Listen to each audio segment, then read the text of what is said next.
cleanup in center field, number 28, Matt Napolitano. In right field, number 24, Jackie Craddock. At shortstop, number 9, Nate Fluitt. At third base, number 13, Evan Sheehan. At second base, number 1, Sean Vincent.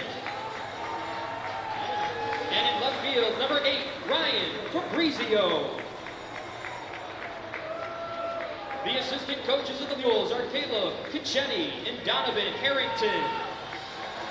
The head coach is Stan Jerkowicz.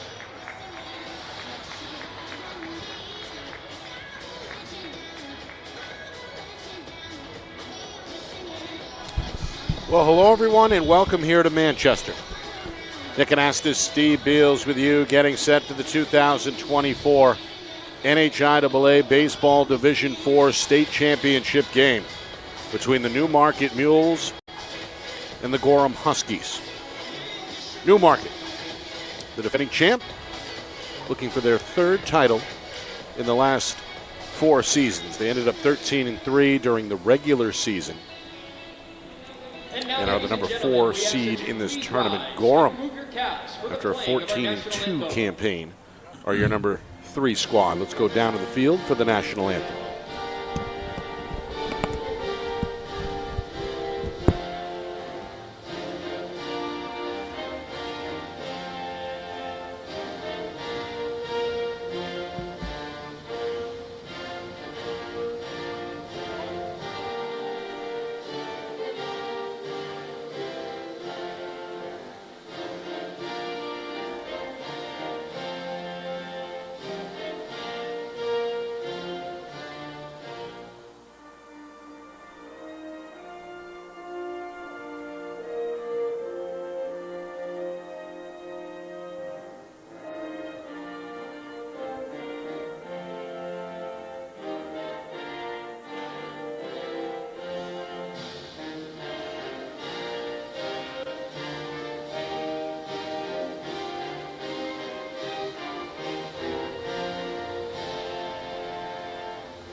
Nick Anastas, Steve Beals with you. Glad you could join us.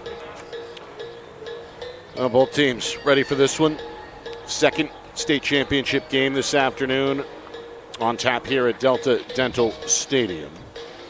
And a good crowd despite a lengthy drive for each of these 2 schools. But nonetheless, 2 well-deserving teams who have already captured 3 tournament wins. Newmarket, they took on Linwood. They blew them out 11-0.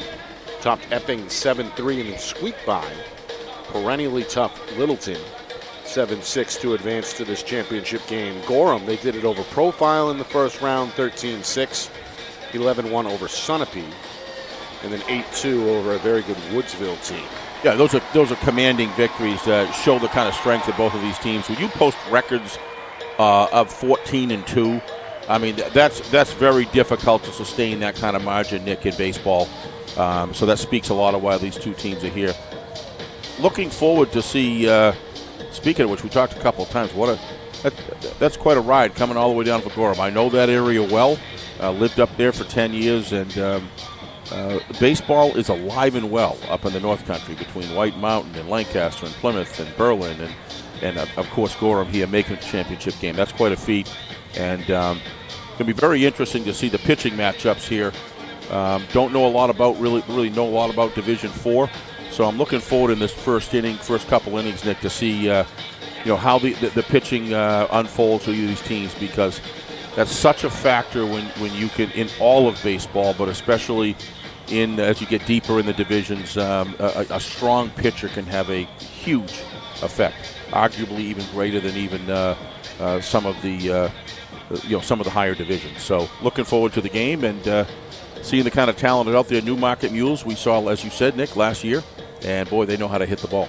So They did it last year. They did it in 21. They did it in 19. what was last year's score again? I forgot. As well. Last year they triumphed by a final score of 2-0. Yeah, that was a tight one, and Over that was White against Mountains. over White Mountains. Yep. Yeah, so two North Country teams. Well, no, actually, no, not Newmarket, but it's kind of a similar matchup where you got Newmarket taking on a White Mountain team. So looking forward to it. This has been quite a sustained run. Cloud cover for the coming Mules. over a little bit here. The wind is strong, back the way it was beginning of the first game. It's going to be interesting to see how that affects the teams today. And I believe we just barely missed a rain cell. Yes, just to the north, right? We've been fortunate so far. This one originally scheduled for 1 o'clock, about to get going here at 1:12 local time.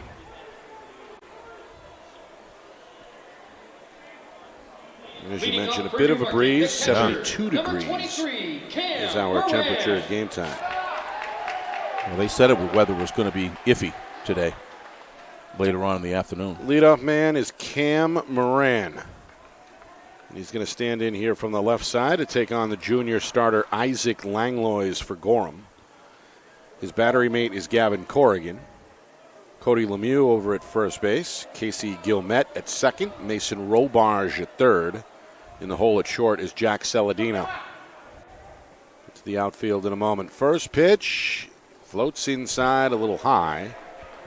Off speed offering ball one. Kim Pake, Brendan Saladino, and Owen LaPointe left to right in the outfield for the Huskies. The 1-0 evens the count. It clips the outside edge. Fastball. Strike one. I'll test the memory of some folks my age. Almost a Kenny Holzman delivery from the other side. Okay. And if those who remember Kenny Holzman, he'd go white out like that, outside, and then come back in like that. Interesting delivery, but seems to be working for him. He's been all over the plate. It's a fastball inside this time, up near the hands of the lefty Moran. These two teams did not face each other during the regular season. 2-1 swing, ground ball, backhand diving stop. Ball skirts away from Lemieux. And arriving safely is Moran at first base. Moran got some speed there. He got down the line quick. He's fired up. Just to clarify, Kenny Holzman, I'll add a little to it, from the Oakland A's. I don't know if you remember, that was part of the Raleigh Fingers. I remember Fingers. Yep, Yeah, Vita mustache. Blue. Remember Vita Blue? Yep. But he was quite a pitcher. Had a very unique, almost even more so than this young gentleman, but he's got a lot of that same characteristics in his delivery. Difficult to pick the ball coming up around the corner. Parker Schweitzer standing in. Schweitzer, one of just 3 seniors for Newmarket. Going to take a look at ball number 1. Fastball just off the plate outside.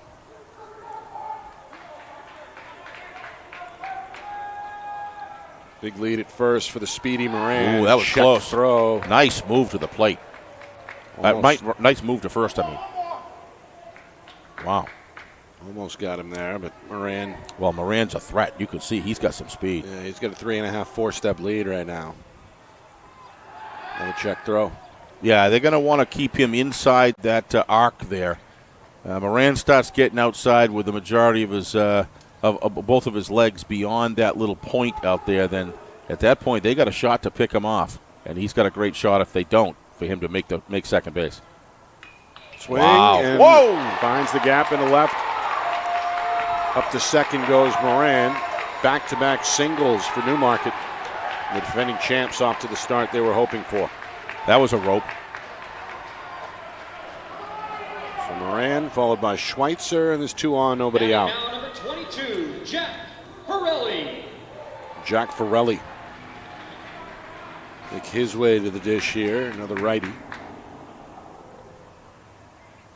Farrelly, by the way, a freshman. One of, Steve, we thought there were a few on Sauhegan. Yeah.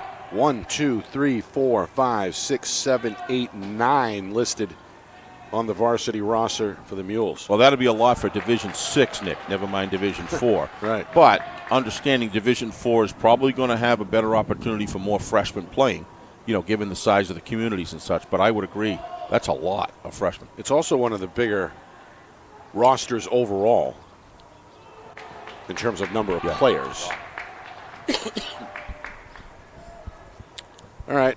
Got a meeting here early as Langlois trying to regain his composure. I hate to not know, but I'm not sure if Epping Newmarket has a lacrosse team. Do they have a boys lacrosse program?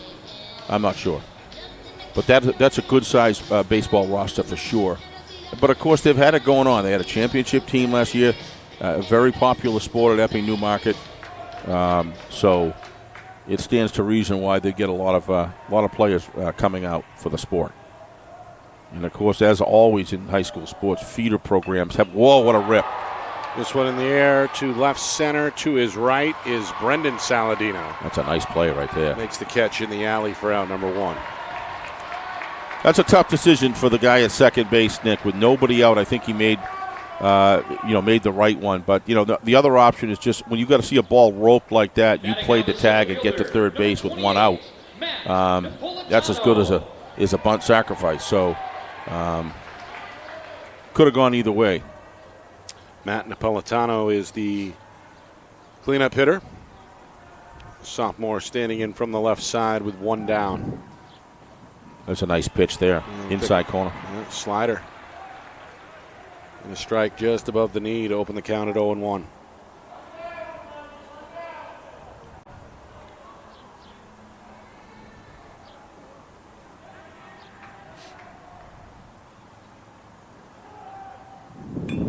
Ground ball up the middle, backhand stop, a toss, but it's bobbled and dropped at the second base bag.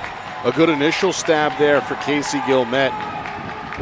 Shortstop Jack Saladino got to the second base bag in time, but couldn't hold on. This is a miscue by the second baseman. You've got to get one out, get the lead runner. He had plenty of room. Look at that ball was fired. He's got to set himself and make the throw. He did have time to do it. He's trying to run it through it with his glove. And in all fairness, shortstop a little bit late there to get to second base. In all fairness to that, so errors right here in the first inning to start could be costly. Bases loaded. One thing for sure, so far Newmarket's getting the bat on the ball with some pretty solid hits here. Jackie Prompt-Radit standing in, the sophomore in the 5 spot. Swing and a miss. Chase the slider away, and it's 0-2.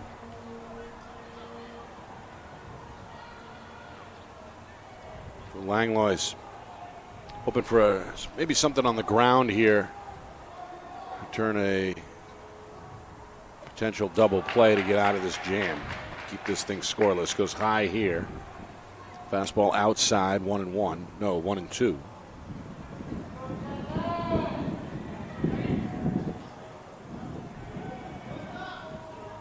Infield playing tight. Corner infielders on the grass. Yep. First base off the bag. That's a big strike out there. Wow, got him looking. Nice. Look, that looked like it might have been a slider, not a curveball, Nick. That kind of had a... Let's take a look here. No, that's a curveball. A pretty good 12-6. Yep. And a big second out for Goram. Another lefty to the dish. Nate Fluitt, another freshman for Newmarket. Takes strike 1. Yeah, he's playing with the corners here. Newmarket, a little bit of different batting style. They're clearly off the plate more than what we saw like with the Bow Falcons, who were all, I don't know one of them that wasn't crowding the plate. They're standing off just a little bit. Swing, fly ball back towards us in the media booth. And almost a near catch from our friends next door. Yeah, and the New Hampshire Sports page, it's not Pete. I was worried about Pete Terry. I was going to jump through the window and help him, but it wasn't Pete. A younger, more agile fellow able to get out of the way. He's an athlete. Meanwhile, 0-2.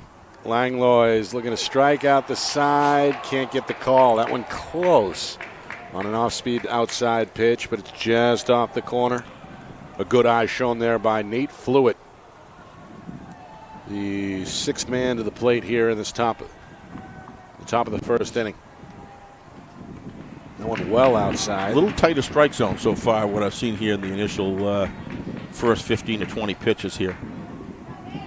2-2. Moran, the leadoff man, on first. Schweitzer at second. Napolitano at first. The 2-2 swing, line drive, off the glove into right field. 1 run will score. 2 runs will score, and the Mules are going to strike first with 2 down here in the top of the first. They're ripping the ball, but that ball, probably should have been caught, Nick. I mean, he had a nice move to the ball, just the glove was not on it, and I mean, there's realistically, Nick, 2 outs that they could have right now. So the defending champs officially with a hit from Fluid. Yeah. 3rd hit. I mean, all singles here in the top of the first. You look at the runs scored in the tournament so far, Nick, by Newmarket. It's pretty impressive. Double digit. Yep. Opening offering to Linwood, 11-0. As a runner goes, throw is not in time. Stolen base for Fluid. So now 2 men in scoring position with 2 down.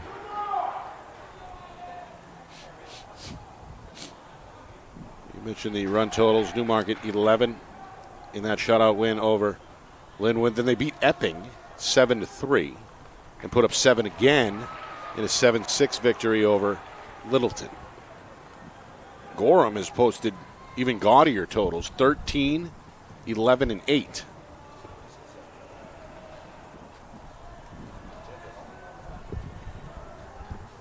Swing and a miss. Pretty good cut from Evan Sheenan, another one of these freshmen who played well. Right fielder down 1-2. Curve, swing and a miss. Good pitch there, and that'll do it. However, damage done. Yeah. As the champs put up 2 runs on 3 hits. 2 left stranded, 1 error as well. So they didn't count the line drive as an error? No, that was a hit. It was close. Could Very go either close. way. Yep. Really could have gone either way. Already, though, the champs getting 2 runs, and now the emphasis on Gorham to respond. Yeah, getting around on the ball, Nick, with the bat. Good batting technique with all these guys. They're hitting the ball, line drives, line shots, a lot of overspin on them, which means they're meeting the ball extremely square. And they're finding the holes either through the infield or off gloves, for that matter. And could have been more. Could have been 4 runs very, very easily there. But nevertheless. You had to practice and practice. You wanted to get that goal. All right, we get our first look at Newmarket starter Jack Farrelly. Freshman, right-hander. The first one here is the 200-meter. I broke this. Going to be working here and it has my time. And then with his battery mate Cam Moran. Mile. This was also a freshman year, and then 10 to go along with that. Huge. Well, an eye on the sky, dark cloud moving in. Yeah, they said it was field. going to depreciate a little bit. The question is, like you said earlier, are we going to be in the eye of the cell, or is it going to go around us? But kind of scattered, I guess, is what they say. But definitely cooler. I think the temperatures cooled down over a couple hours ago for sure. Mike could wind up being a little cool tonight. Beautiful day, though. Yeah, we're just getting going here. Earlier today, it was Bull over Salhegan, 13-3 in the Division II state championship game. Congratulations to the Falcons. They get it done for the first time since 2019. Solid is what I would describe that team all around. Very strong. Still have the Division III and Division I state championship games ahead at 4 and 7 o'clock Eastern Time. For the Huskies, the first baseman, Cody Lemieux, Isaac Langlois, Jack Saladino in that order here. Hitters 1, 2, and 3 for Gorham.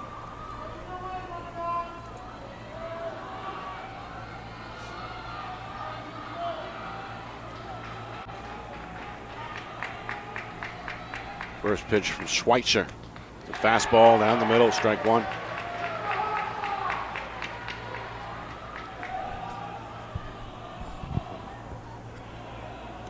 Lemieux Ready for the deal. It's a fastball inside, and that evens things at 1-1.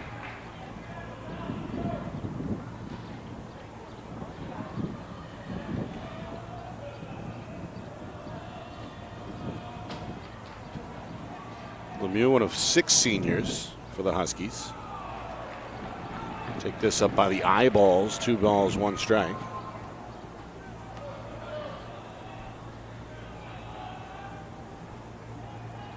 Infield playing deep.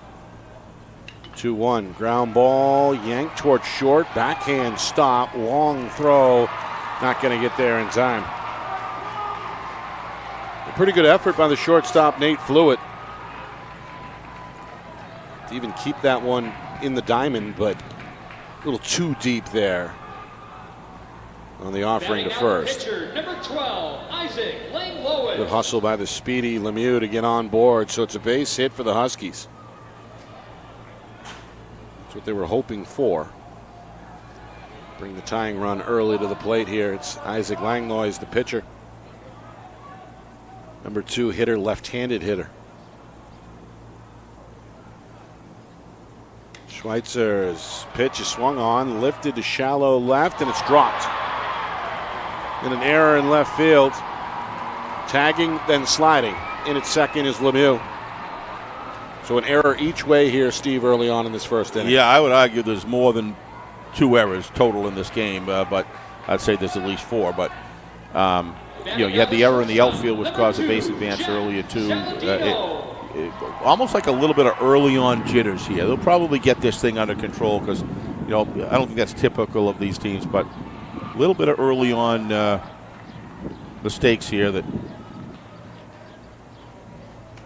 see if the pitcher could cost either team. Keep it low here. Newmarket hoping for something on the ground. Left-handed hitter Jack Saladino, the number 3 man in the order. Takes a look at a slider low, 1-0.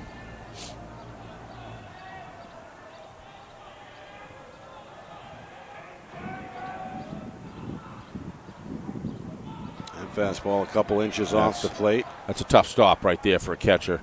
Cam Moran couldn't quite locate it. Had to shed the mask. Key item is kept it in front of him. Yep. Catches of that first game had a lot of work. There was a lot of stuff in the dirt and off to the sides. And costly wild pitch in that one for Sal Hegan. Ooh, that looked like a pretty good pitch right there, but a little low. No argument with the officiating so far, Nick. It's been stellar, really. Might have been a tie to the runner miss there, but close enough where you got to look at what these guys do. It's pretty amazing.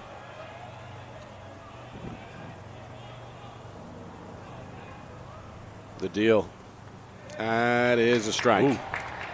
Saladino was hoping for ball 4, took a half step towards first. Yeah, some guys give the middle of the chest, other guys give the top of the numbers, and that one was the bottom of the neck, and it was still a strike. So inside, ball 4. Yep. Gonna load the bases. Lemieux over to third. Langlois into scoring position at second. Saladino draws the walk. And that sets the table perfectly for Gavin Corrigan. Batting now the catcher. Cleanup hitter, the catcher, the right-hander. Corrigan, the junior. One of 4 juniors on this Husky roster.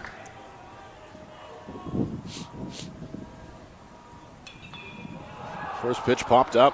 Foul ground off of first, playable. And a good grab there. They're struggling with this wind, Nick. There's no question. I'm not even 100% sure that the ball had a little bit of movement on the left field, because if you look at the flag right now, it's really, really blowing straight ahead out to right field from the left side. So not easy to camp. You can't just easily camp under a ball. These guys are kind of like moving, running back and forth, trying to stay under it. Schweitzer makes the pop-up grab at first. Did a good job there. Jack Forelli, now with 1 out under his belt, going to fire an opening strike to Brendan Saladino, the number 5 hitter here for the Huskies.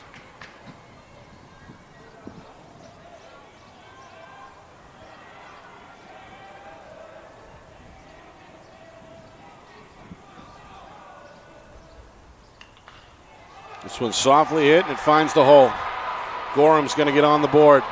1 run scores. The throw to the plate is close, but not in time. Sliding in to tie the game is Isaac Langlois, and the Huskies celebrating as they draw even at 2 runs apiece. Well, I'll tell you, Isaac, and you look at this situation. Watch Isaac turn around here and turn home. Just great base running, proper planes and location, good outside slide to force the catcher to come to the outside of the plate. Those are the sort of little things that are taught. That's a really good job right there. Now watch him. He's on the outside of the bag, makes it very difficult. He's on the inside. Catcher's got a shot to block him with his knee. That's just good base running by Langlois. Great work. Lemieux and Langlois score. Saladino goes from first to third. It's a 2-run single for Brendan Saladino. We got Jack on third, Brendan on first. And now Mason Robarge to the plate, the number 6 hitter.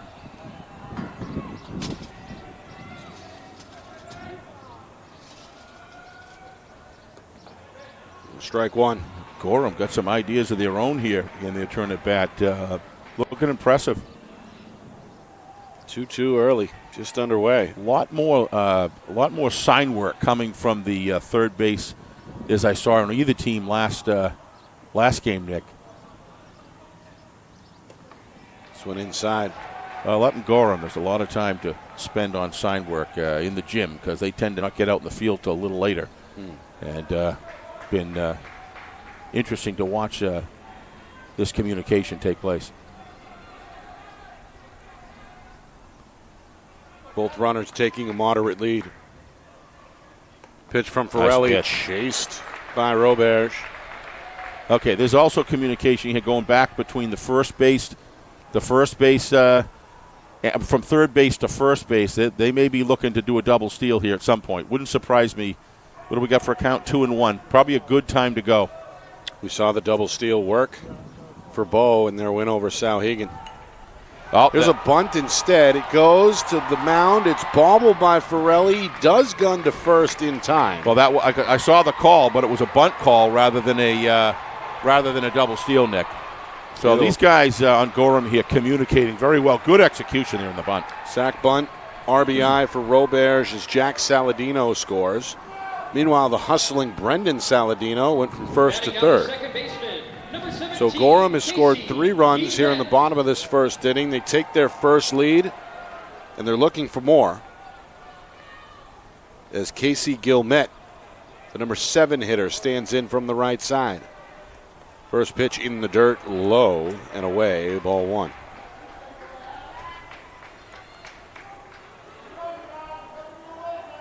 So Ferrelli takes a deep breath on the mound, the right-hander trying to limit the damage.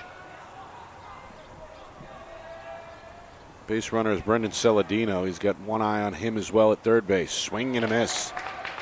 Little change-up low. Gilmet chased. And it's 1-1.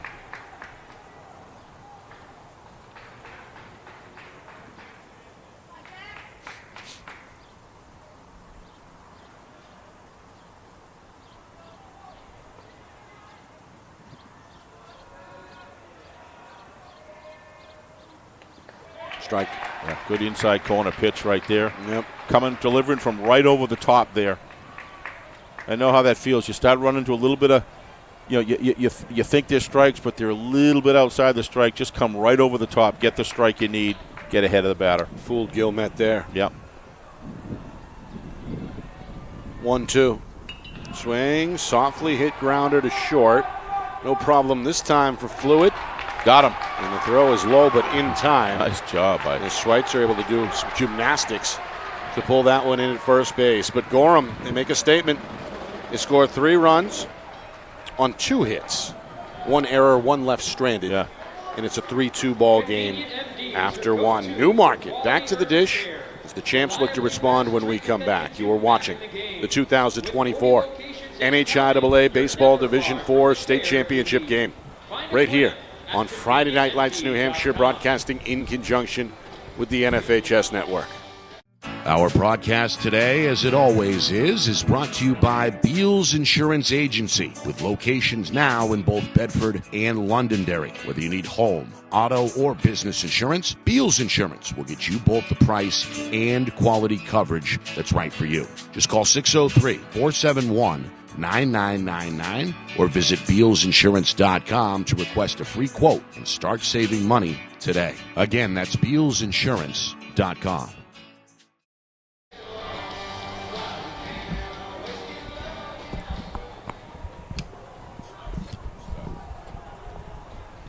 Well, this is one of our favorite broadcasting days of the year. A lot of action this weekend. 4 games here today to bring a conclusion to the 24 baseball season. We already saw Division II play out as Sauhegan fell to Bow. Enjoyable game.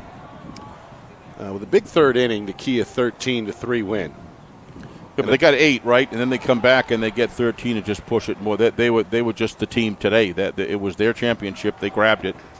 And we'll see Division III and Division I later on today. Meanwhile, here in Division IV, already a high-scoring start as the Huskies push across 3 runs. Newmarket set the table with 2 of their own, and now the Mules here to kick off the second. Look to pick up where they left off. Right-handed hitter is Sean Vincent, and he flies out, or lines out, I should say, to Cody Lemieux, who is ready behind that first base bag for the snag, and there's one away. Whoever designed that mule for Newmarket, Nick, really has an idea of when you want an aggressive-looking mule that's going to do some damage. He's an interesting-looking character. Do you know if they named him or? That's a good question. We'll have to find that out. Another pop-up. They're going to test Lemieux again. He twists and turns and drops it.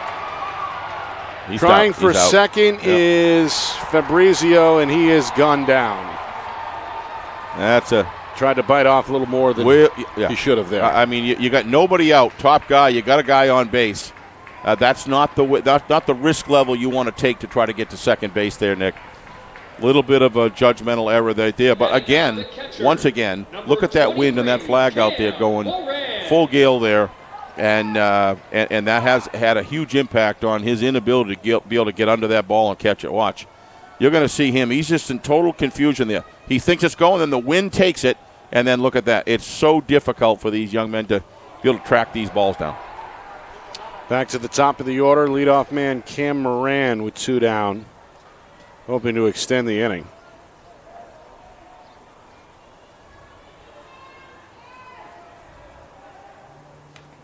Off speed, outside. Evens the count at 1 apiece. Excuse me.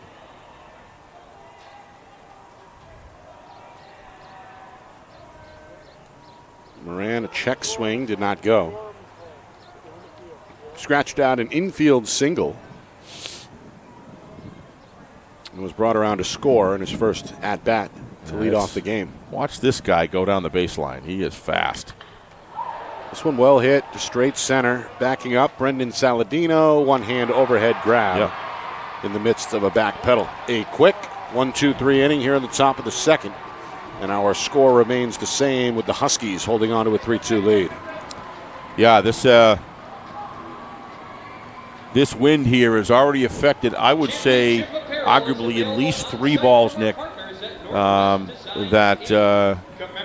have found their way out of the glove. And it's definitely had an impact on the game. I would say more so than last game, but even last game it was as well. So it's been a steady breeze with gusts but look at it times, now. And right now it's whipping out there in left field. And again, these clouds have come and gone. We saw periods of sunshine. Overall, though, pretty pleasant. However, Steve, right now, starting to get a little bit of a drizzle. As we look outside of our open window, there is some rain falling. Yeah, it looks looks like the fans of Newmarket are going to start taking some shelter back underneath the balcony there. Hopefully it's a passing spot shower. Well, that's what's predicted. Let me take a look.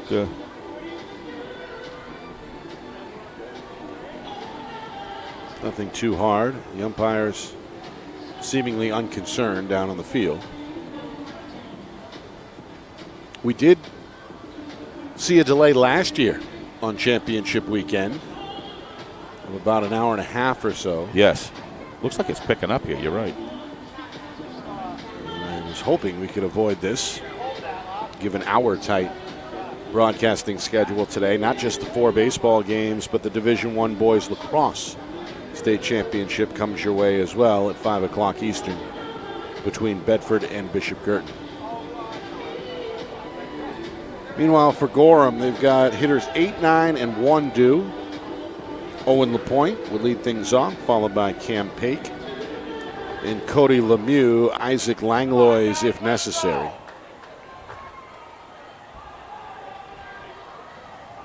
So Newmarket will turn to starter Jake Forelli for another go-round. Leading off for the Huskies, the right fielder, number 16, Owen Let up 3 runs in that LaPointe. first inning, 2 of those earned.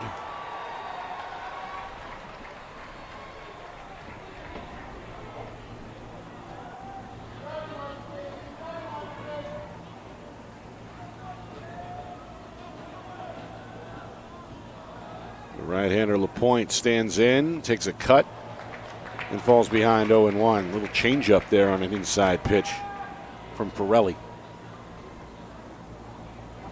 Saw Forelli really mix his pitches the first go round in the bottom of the first.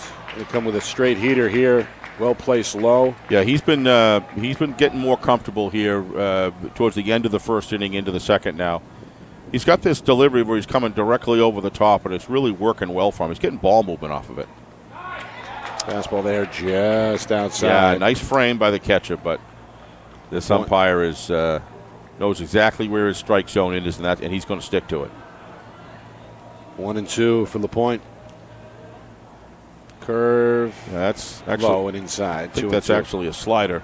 Looks like it's coming across high like that, and it's not turning over for him over the plate. It's just kind of staying inside and lagging there. 2-2. Fastball, strike 3. Nice pitch. Caught LaPointe looking. Yeah, got to be ready to swing for that, Nick, on down a 2-2 count. Yeah, you've got to get into contact mode at that point. First strikeout for Forelli. Number 10, Cam Pake. So Cam Pake, the number 9 hitter. Another righty. That Husky looks like a true North Country Husky, Nick, when you look at it there. That's big mane. Yeah, I really like that. That's a nice look right there, with the mountain range in the background. And in terms of your observation about the Mules logo from earlier, it's hard to picture an aggressive mule. They're usually pretty passive. They accomplished it. This is a swing and a miss. Yeah, he's got his teeth out there, and you can just hear that sound, coming out that they make there, where he's ready to pull the wagon up over the mountain for sure. It is a good-looking logo. It is, both of them. Both nice mascots, really. Oh. Swing, and this one lifted down the left field line. That'll drop a foot or so on the inside of the line for a base hit. A Nice. one-out single for Cam Pake. Really nice job holding that to a single, Nick. He got a good jump in the ball, and as a result of the jump, watch, he gets a good jump, so he's able to field it square. He's not fielding it backhand while he's running full speed. Look at the speed in which he gets over there. Puts himself in a really good spot, hits the cutoff. Nice job.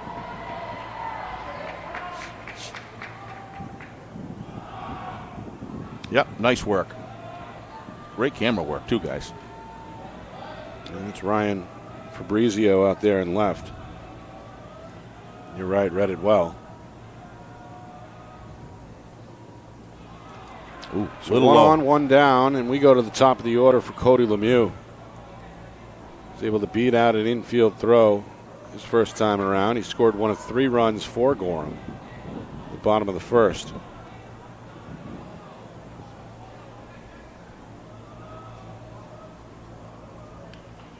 This one fouled off on the ground. By the way, looks like, Steve, that little outburst of rain we saw a moment ago has passed. Pretty much what they predicted. They said it was going to be kind of an off and on. Bottom second, 3-2 Goram with 1 on and 1 out. And on first is Cam Pake. The hitter is Cody Lemieux. Nice pitch. Yep. It froze him. He thought that was going to come high and inside, and it just died. It just lost elevation at the last second. That's exactly what you want. Best curveballs are not ones that start curving out of the hand. That's what they call a hanger. What you want is it to come and really freeze the batter and then come back into the inside of the strike zone, and that did there. Looking for the strikeout here. Won't get it. Went outside hoping Lemieux would chase. He won't. So many high school pitchers, their number one problem is they come over, and instead of driving their front leg to the plate, what they do is just like last game, there's a little bit of that going on as well. They come over, and it forces the ball wide. Way outside. And it starts to get a little wild that way, too. This one bounces away. Moran trying to scramble, loses the mask. The runner is going to end up at second base as Pake, without a throw, arrives now in scoring position. So a wild pitch, going to hurt Forelli here.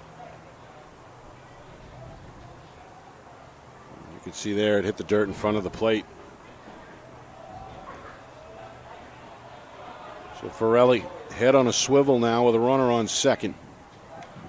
And this one is again batted away foul.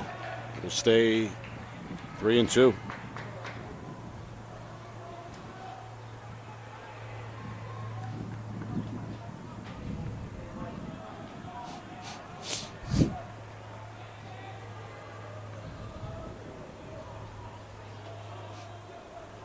Pake resumes his lead. Infield and communication, now a throw. Second baseman arriving behind the bag. That's a tough one, but he's arriving as the ball's coming. That's not a high percentage play right there. What you really want is to be able to sneak behind him, and it's once you accomplish that a couple pitches, then you know he's going to be there. But that's a risky throw, but he threw a good one. Payoff pitch. Ball four to Lemieux. Yeah, having a little trouble. As soon as he's moved to the stretch, once bases got on, Nick, he's having a little trouble with his delivery. It's a little bit different than a full windup. He struck out Owen LaPointe to begin the inning. Since then, allowed a single, 12, threw a wild pitch, and now issues a walk. So Forelli, hoping to calm things down, the young freshman. Going to face a good left-hand hitter and his counterpart on the hill, Isaac Langlois. Langlois reached on an error and scored, part of that three-run effort for the Huskies in the bottom of the first. Langlois, the junior, steps out of the box, steps back in.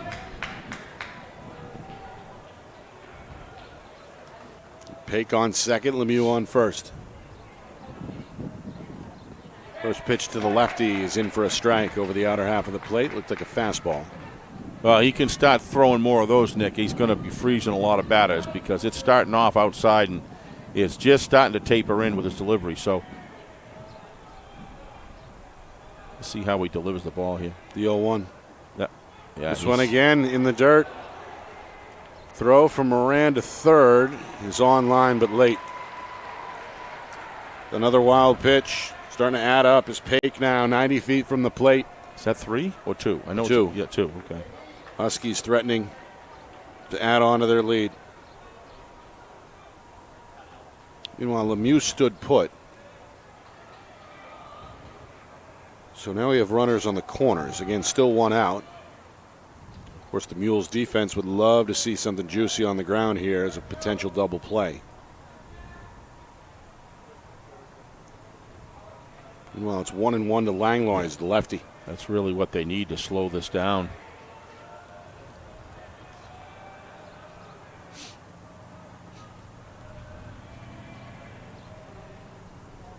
This one low. Yeah. 2-1. He's not fully striding, Nick. What's happening a little bit there is his front lead foot is just coming up awful short, and then he's just coming over. He's throwing it down in the dirt. Yeah, that's a good move. Get out there and talk to him. It looks to me like there's some signal issues. Yeah. My sense is, Nick, that the catcher is saying what he wants and he's waving it off and it's not really working, and the catcher ultimately that situation should be given the latitude to call the game. I never liked that, but Michael Farron always won the day on that one. Again, it drifts in low. As a pitcher, you need your catcher's confidence in you. And when things aren't going well your way, you kind of need to count on them a little bit. And that's good. They're having a little conversation. But give Gorham credit here, Nick. They're coming right out of the gates, playing some good small ball here. They recognize the pitcher's having trouble. What do you do in that situation? You don't just start swinging at every single pitch. Let the count, let the count go up. If a lot of times you start getting 3-0s and 2-1s and 3-1s, make him work. Make him keep throwing the ball when he's in trouble. A walk would load the bases. Yep. 3-1. Langlois watches that one as it comes in high for ball 4.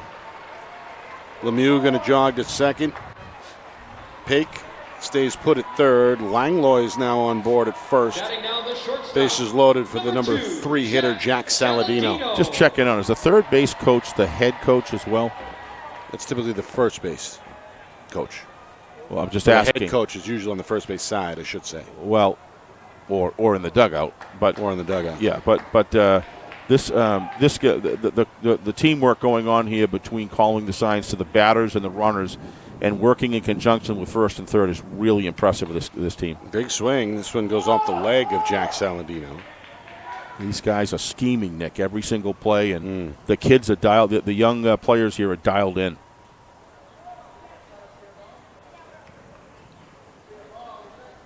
And the junior walked and scored his first time up.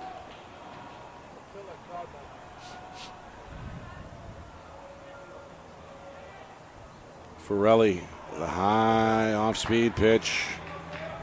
1-1.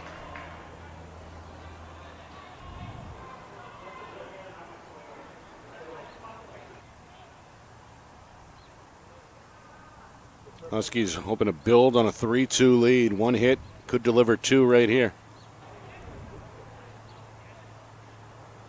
Ferrelli with a long windup. Swing and a miss. That's a good off-speed pitch. He just pulled the string on that one. Beautiful. I think he should go back to that over-the-top delivery, Nick. He's really, when he's doing that, he's having better success. He's out in front of the hitter now, 1-2. Yeah, that's what he needs. Be able to waste a pitch and get the hitter getting that feeling of being behind the count. Fastball outside, 2-2.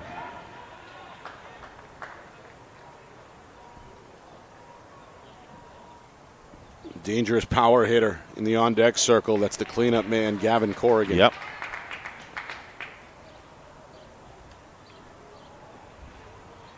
A lot of chatter amongst the infielders. The corner infielders playing this real tight with their toes on the infield grass.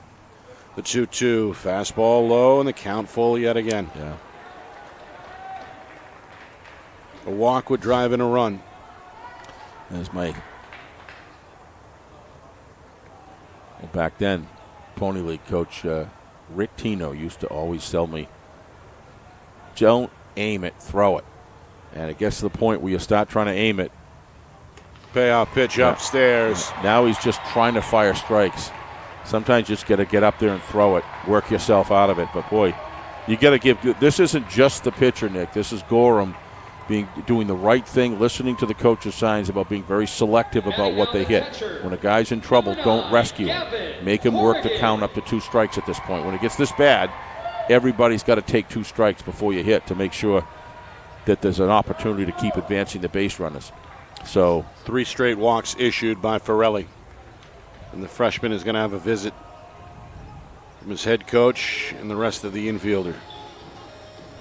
Yeah, I assume at third is either Langlois or Saladino, right? Or it could be, you think that Gerard is on first base? Is that correct?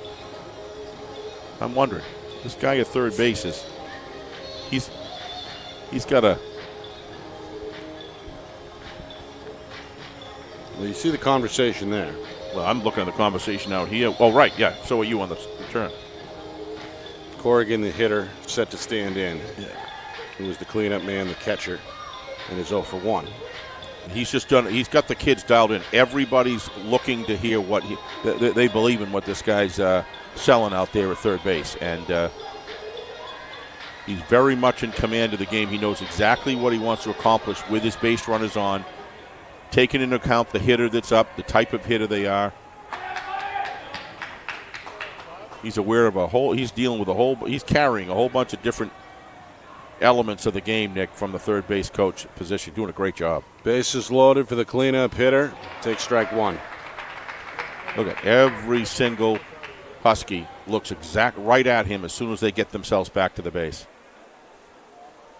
Lemieux on third. Langlois at second. Jack Saladino at first. Fastball swing. Weakly hit. Foul. Third base side. It dribbles over the line about midway down.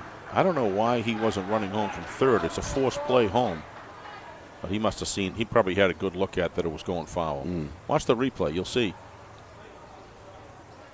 Yeah, that looked like it hit the dirt to me. May have. Yeah. Oh, yeah, he saw it was foul right away. That's why.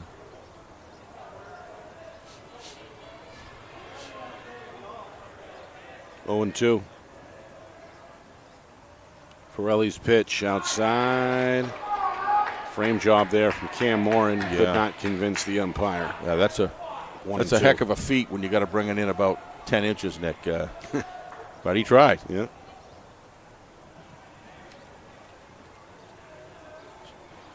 Pirelli trying to do himself a favor.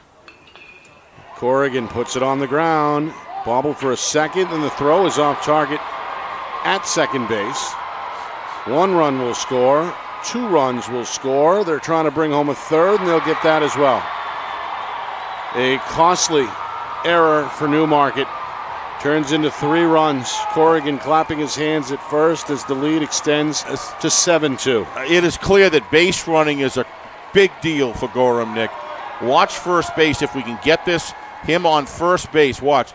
He goes into, he knows it's through it when he sees that error, but the key is look at him. Immediate run, sprint to third base, and that's what brought him home.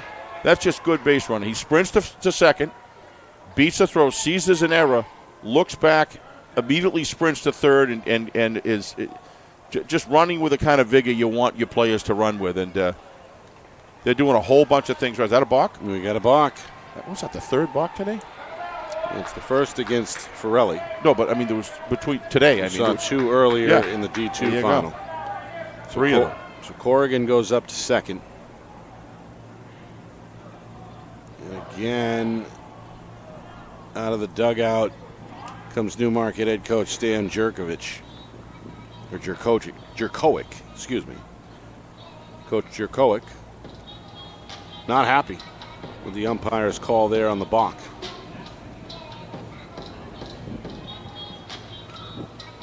(7-2) Gorham. 3 in the first, 4 more so far in the second. Only 1 out in the bottom of the inning.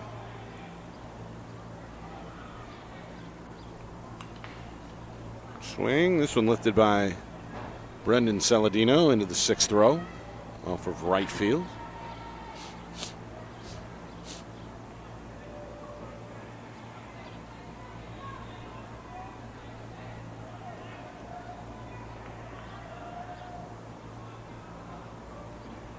Brendan Saladino, the 7th hitter to the plate here for Gorham. They brought 7 men to the dish in the first inning as well. I think you're going to see a trip to the mound here pretty soon. This is starting to, when you can see that the head goes down, the pace, the way he's pacing back to the mound, he's struggling out there right now, and usually you're going to see the pitching coach go to the mound.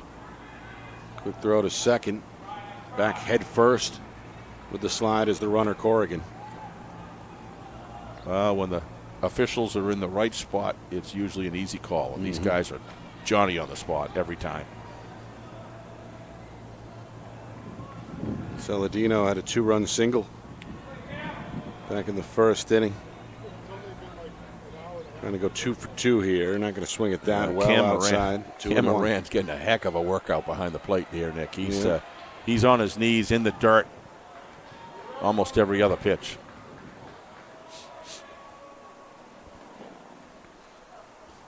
And no sign of life in the bullpen. Popped up, shallow center. This one will drop. Tagging at second is Corrigan. Comes in standing without a throw at third, and now there's runners on the corners. Yeah, I'm just really shocked that there's nobody in the bullpen, and there hasn't been, to my knowledge, I don't think the Mules have had a trip to the mound yet, and that's very surprising with these many. Here he comes.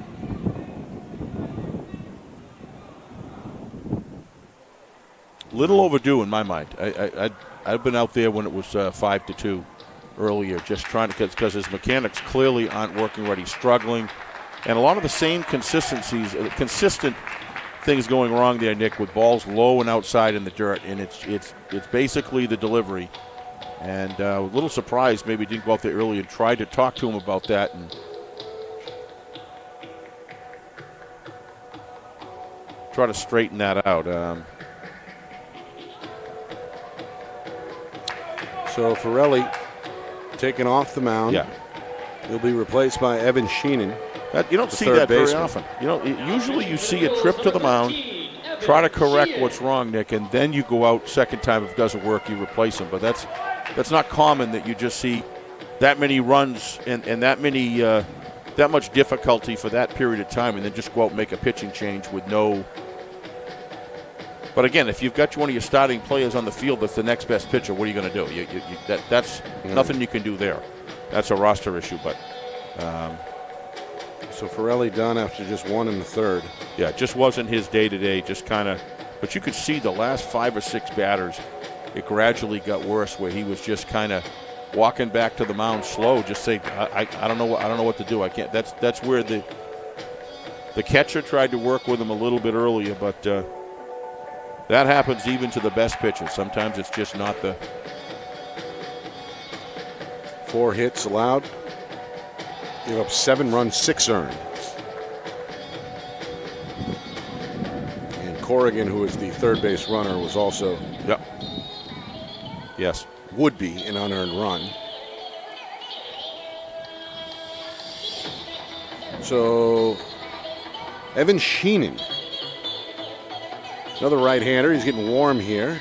looks like he's got pretty good stuff. Yeah. Got a good breaking ball. He's got a good sidearm delivery, kind of like a little sinker. Yeah. Yeah, uses that sidearm delivery to stay low and drop it before the batters, comes across the plate.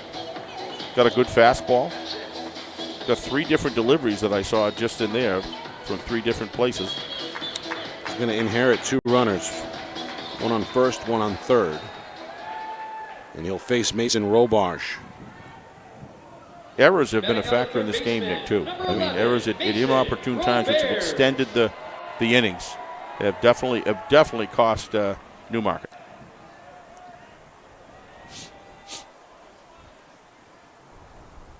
Roberge, the number 6 hitter, had a sac bunt. RBI back in the first. Goram really threatening to do some damage here. Newmarket, of course, struck first, scoring 2 in the top of the first inning. Another balk, and we haven't even seen a pitch from Sheenan yet. Second one of the inning against the Mules. That's going to allow a run to score as Corrigan comes home. He's all smiles. It's now an 8-6 lead for the Huskies.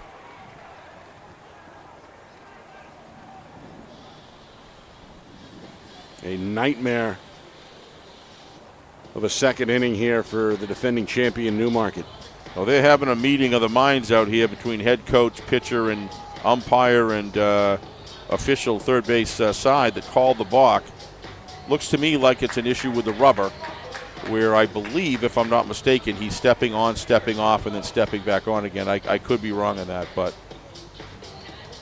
the pitcher did the right thing. He went over to the umpire, on the third base umpire, and said, "Hey, what did I do wrong? Can you tell me?" And let's just get that straightened out, because some umpires have certain sensitivities to balks that other ones don't.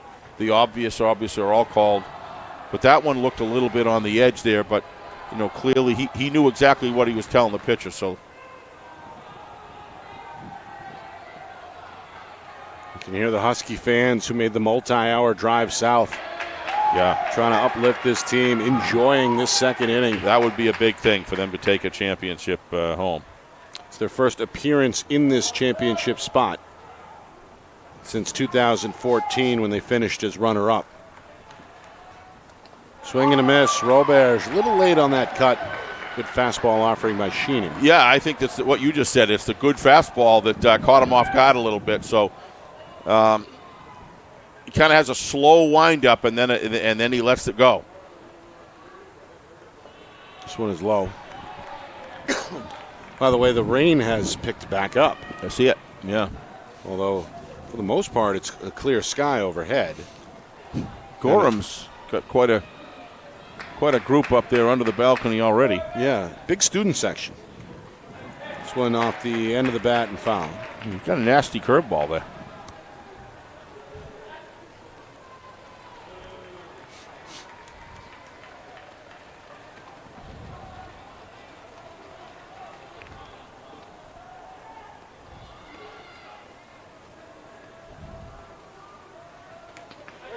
Strike three. Roberge hangs his head, upset with himself. Just a second out here in the bottom of the second. But that's a big one. Mm-hmm. The second baseman. So Evan Sheenan will take it. Casey Guimet. Casey Guimet looking for his first hit after grounding out to short. Nice ball inside. That get him? Said it hit his jersey. Yeah, just barely. Guimet to first. Brendan Saladino stays put at second.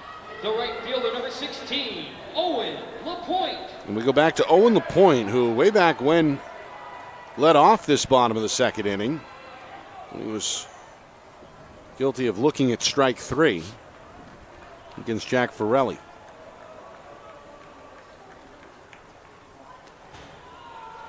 Pitch outside. Count opens to LaPointe at 1-0. LaPointe, the number 8 hitter. Smiling Cam Pake, the number 9 man in the on-deck circle. 2 on, 2 out. Strike one. Off-speed pitch floats in over the outside edge.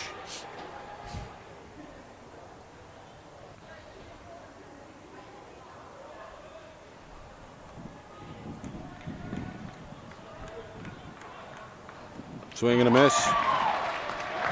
Challenged him there down the middle. Out in front of the hitter now, 1-2. Take a fastball.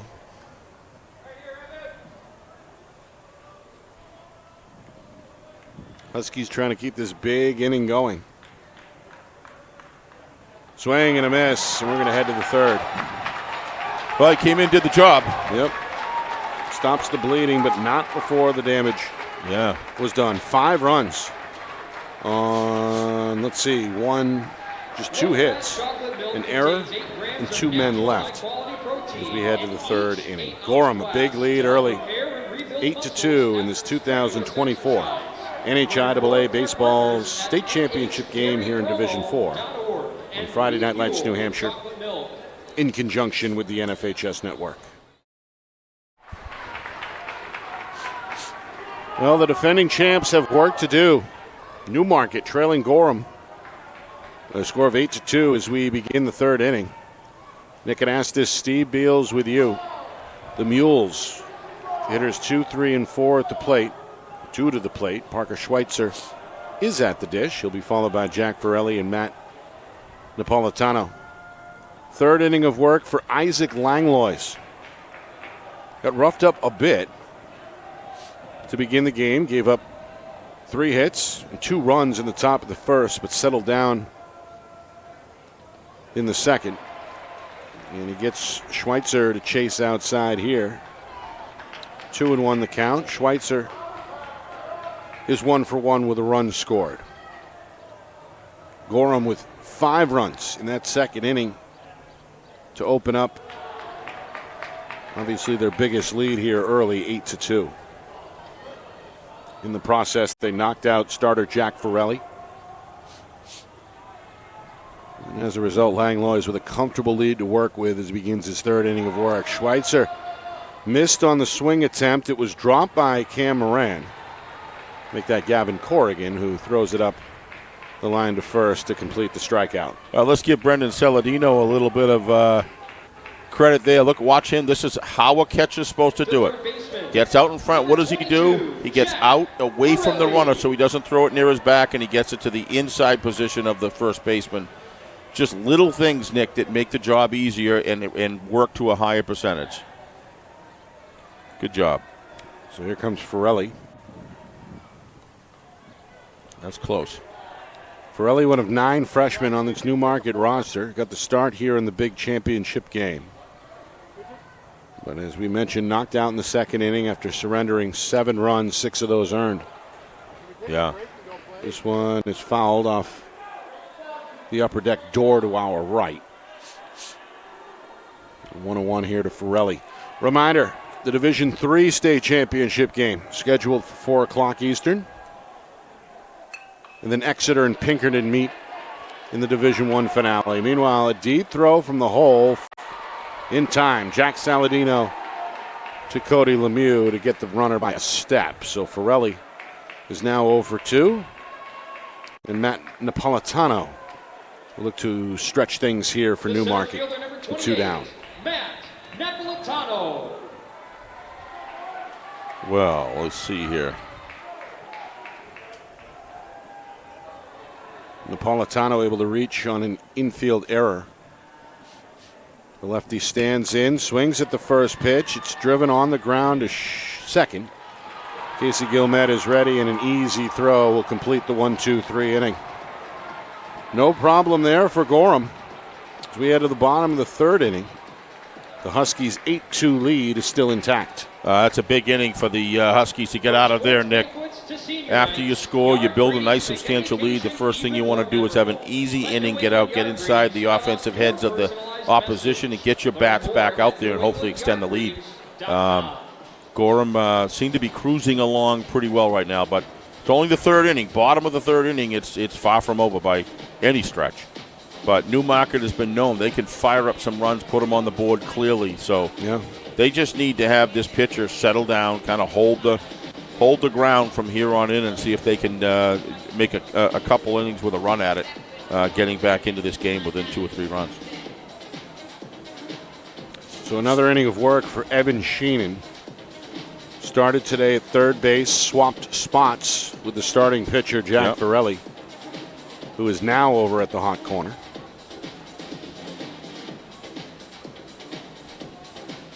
Yeah, he seems to be. He's got to settle in here at that being Evan Sheen. He's got to settle in, and he's had to come in cold like that, Nick, without any warm-ups is a difficult thing. So, kind of look at last inning as his warm-ups. He's got some good stuff. Got a nice 3 or 4 pitches there that he can use. Plays with a little off-speed stuff, and he's got that slow windup, and then he fires the fastball, which kind of catches some batters off. So if he can kind of mix those up a little bit and keep the Husky batters off balance, he can maybe able to hold these guys in. But nothing's going to happen until the bats of Newmarket can get back into the square and start producing some runs. Bottom third. 8-2 Gorham. And where are we in the order here? This is hitter number 9, Cam Paik. Leadoff man Cody Lemieux in the on-deck circle. We'll see Isaac Langlois after that. Paik going to chase this one, popped way up in the air. Shallow center, it's going to drop. It's going to get behind Sean Vincent, who looks upset with himself. Nick, in all fairness, yes, you do have to make that catch, but anybody looking at that, that's not a typical situation where a guy just completely misreads a ball. That wind is, look at the flag out there, it's just blowing. And watch them. They think they're under it, they start backtracking, and it just keeps on going, and it gets out of their reach. You almost have to overplay it and know that going in. It's affected a lot today. How are you going to score that one? I'm tough. I score that as an error. I think that's a pop-up. I'm with you. I think it's an error. But that doesn't mean it's an error like just bobbling a simple ground ball. Right. That is a tough thing to get under. But to give him a hit on it, that just doesn't. That's. It's a stretch. Is there a record when a runner gets a wind-aided 100-yard dash? No. That doesn't mean he didn't win and didn't break the record, but it doesn't count. It's also then the third error that we've seen here from Newmarket. Yeah, just Newmarket alone. Right. Yeah, that's Yep. And they've been, this one is, we don't know if it's costly yet. The other two are costly. Yep. So Pake on the base paths for the second time as Cody Lemieux, the leadoff man, stands in from the right side, looks at a sidearm offering that's outside and low. The slider missing by several inches. And now 2 balls, 1 strike is our count. Lemieux scored twice already. Yep. Reached with an infield single, drew a walk. But to get on board for a third time. Yeah, Outside. he's just completely going off the mound. Sorry, Nick. It's just, this is an area here where I really believe you got to go out and, instruct him on what he's doing wrong and say, hey, look, stop making this pitch or that pitch, or you're going to have to at least stride to the plate to make it work. And he's way overthrowing here. Yeah, this one is behind the catcher. Cam Moran trying to scramble up to second without a throw. Goes Pake. And Lemieux. You got to get out there and work with your pitcher. Now over on first base.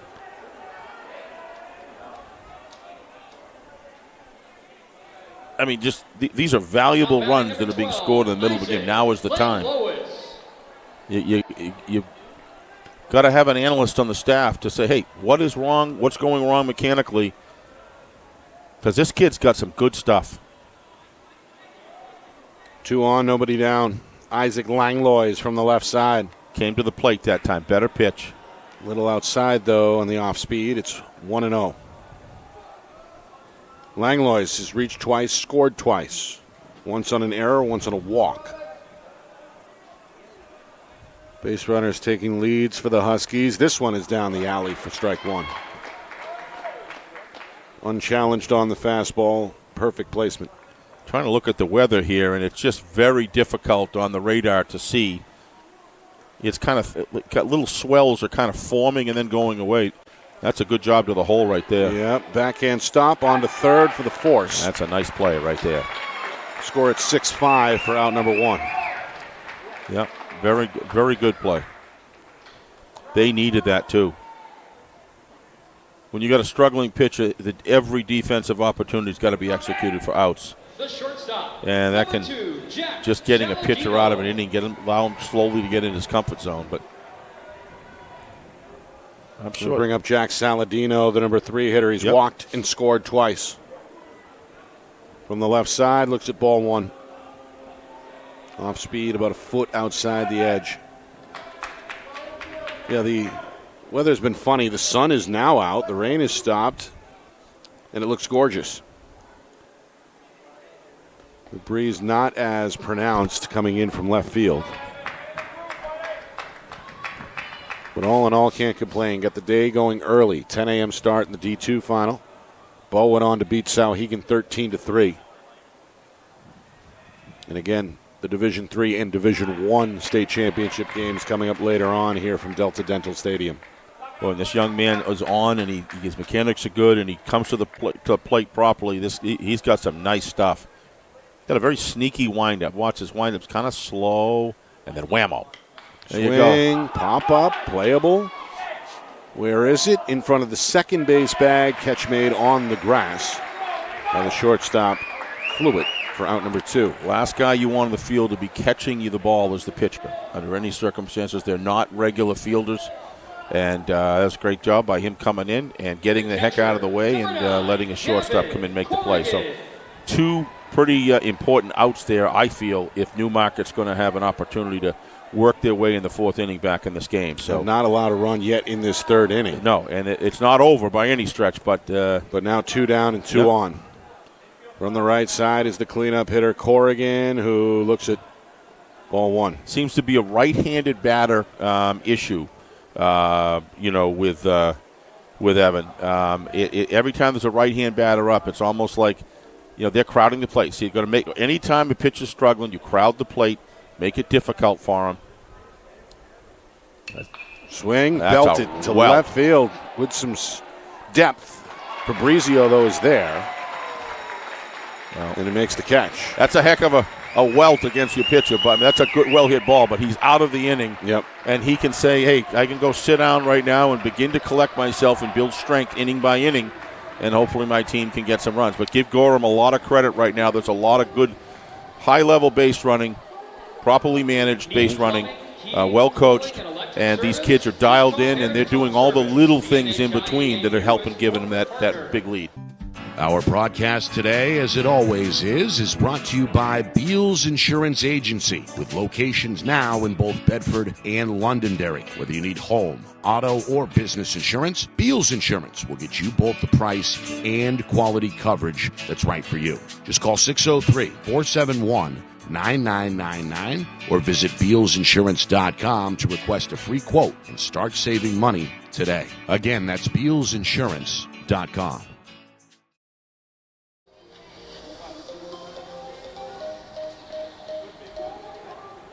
Top of the fourth inning here in Manchester.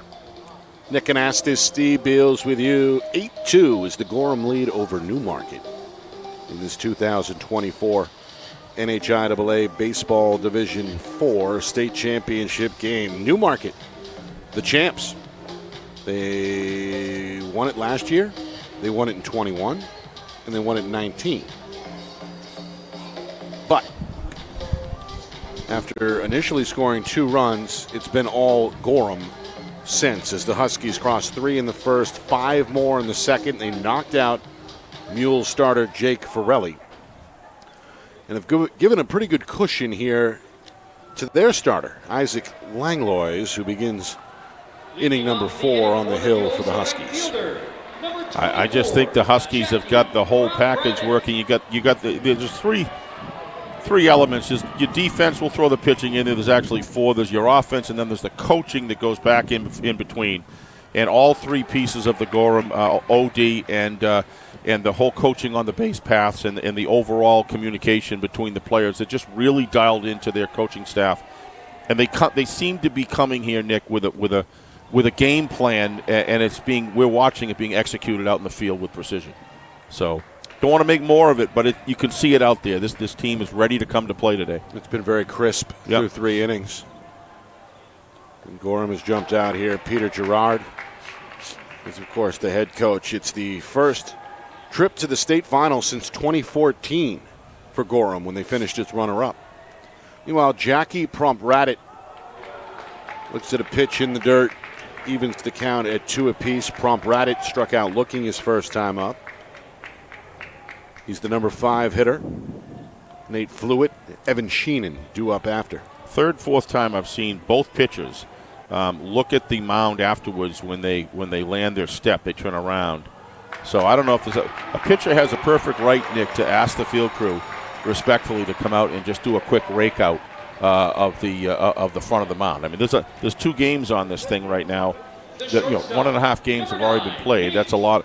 So to have them come out and just do a little bit of a rake, there may be some imperfections in the front there from cleats and digging holes and landing the feet, etc. Nothing wrong with that at all. And that may have factored into the amount of balk calls that we have seen this morning / afternoon. Yeah, I think it's a combination of that, and I think it's a combination. There's some umpires that have some very tight balk calls. Yep. But they are perfect within their right to call those, Nick. This is high school baseball. It's not Little League. And, of course, we have 4 umpires and we today, have 4 umpires. as opposed to 3 or even 2. This one is Very bumped good up. point. Very good point. Flewitt flies out. Saladino, the shortstop to his right, makes an easy overhead 2-handed grab, and that will mark the first out here in the top of the 4th inning. Yeah, let's not lose sight of the fact that Langlois, by no means is this guy an overpowering pitcher, not in any way, shape, or form. But he does play games all around the plate, and he seems to get guys to swing for balls that are outside of the strike zone, which are really helping him today.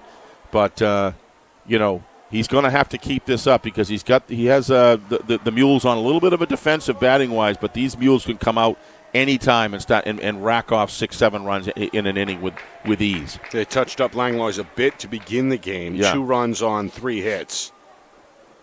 But the right-hander has settled in since. And right now the junior again with a 6-run lead on the board. Trying to deal with both the new batter, Evan Sheenan, and the base runner at first, Jackie Prompt-Radit. Swing, popped up, and foul into the crowd behind first base. Some pitches you just look at and you say to myself, why can't they hit him? Langlois one of them. He's kind of throwing the ball down. It's not intense speed. There isn't like crazy stuff. But there's something about his movement of pitches. He maximizes what he can do. And I think his catcher's doing a great job locating pitches around, which is making the batters, over-aggressive batters swing. I don't think we've seen 2 of the same pitch in a row from Langlois yet. He's done a real nice job of mixing up the offerings. Well, if you're not a, Nolan Ryan or a, Wilbur Wood knuckler, that's a nice pitch right there, boy. That must have been just barely low, yeah. But he mixes up his windups. He does a lot of different things that throw the batters off. He's kind of like you said. He's coming with different things every single time, different perspectives. Pumped up. Yeah, he pulled the plug on it. Calling for it is Saladino, makes the grab. Yeah, this kid's wanted to be a pitcher, and he's taken all the gifts that God has given him, and he's put them to work. Mostly his mind and how he mixes his pitches up. Doing a nice job. Number 8 hitter Sean Vincent. The second baseman will look to extend the inning for the Mules. They're in the top half of the 4th.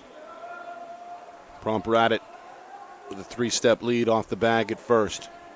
Quick glance over the left shoulder by Langlois. The pitch comes in low and opens the count to the right-hander Vincent at 1-0.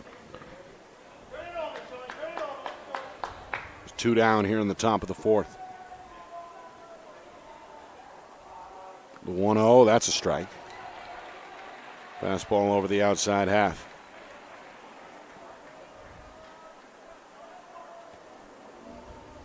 Meanwhile, Coach Jerkowick flashing signals in the third base coach's box. The fastball to Vincent ends up in the dirt. It's 2-1.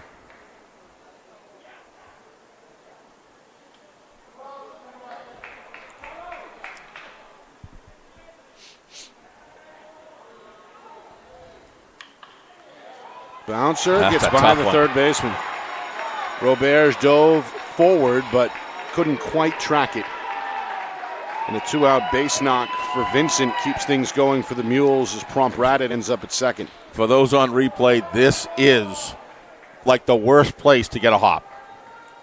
Yeah, I mean it's going about 4 feet, 5 feet in front of you, and it's coming at you. Look at this. Now watch this. I mean, he almost had it. It looks like he ticked it even.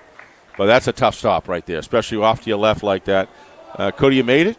Yeah, that's what makes great plays. But this is giving the Mules some base runners now. Let's see what they can do. Trailing in the game 8-2. Their number 9 hitter is Ryan Fabrizio, who swings and misses at the first pitch. Off speed and falls behind 0-1. Fabrizio had an infield hit. He was then thrown out trying to stretch it to second. That was back in the bottom of the second inning. Top of the second, excuse me.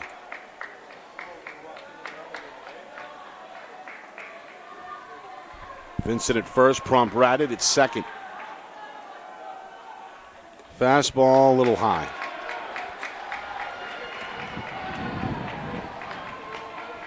Well, the man in the on-deck circle is Cam Moran, one of their emotional leaders. He's the catcher.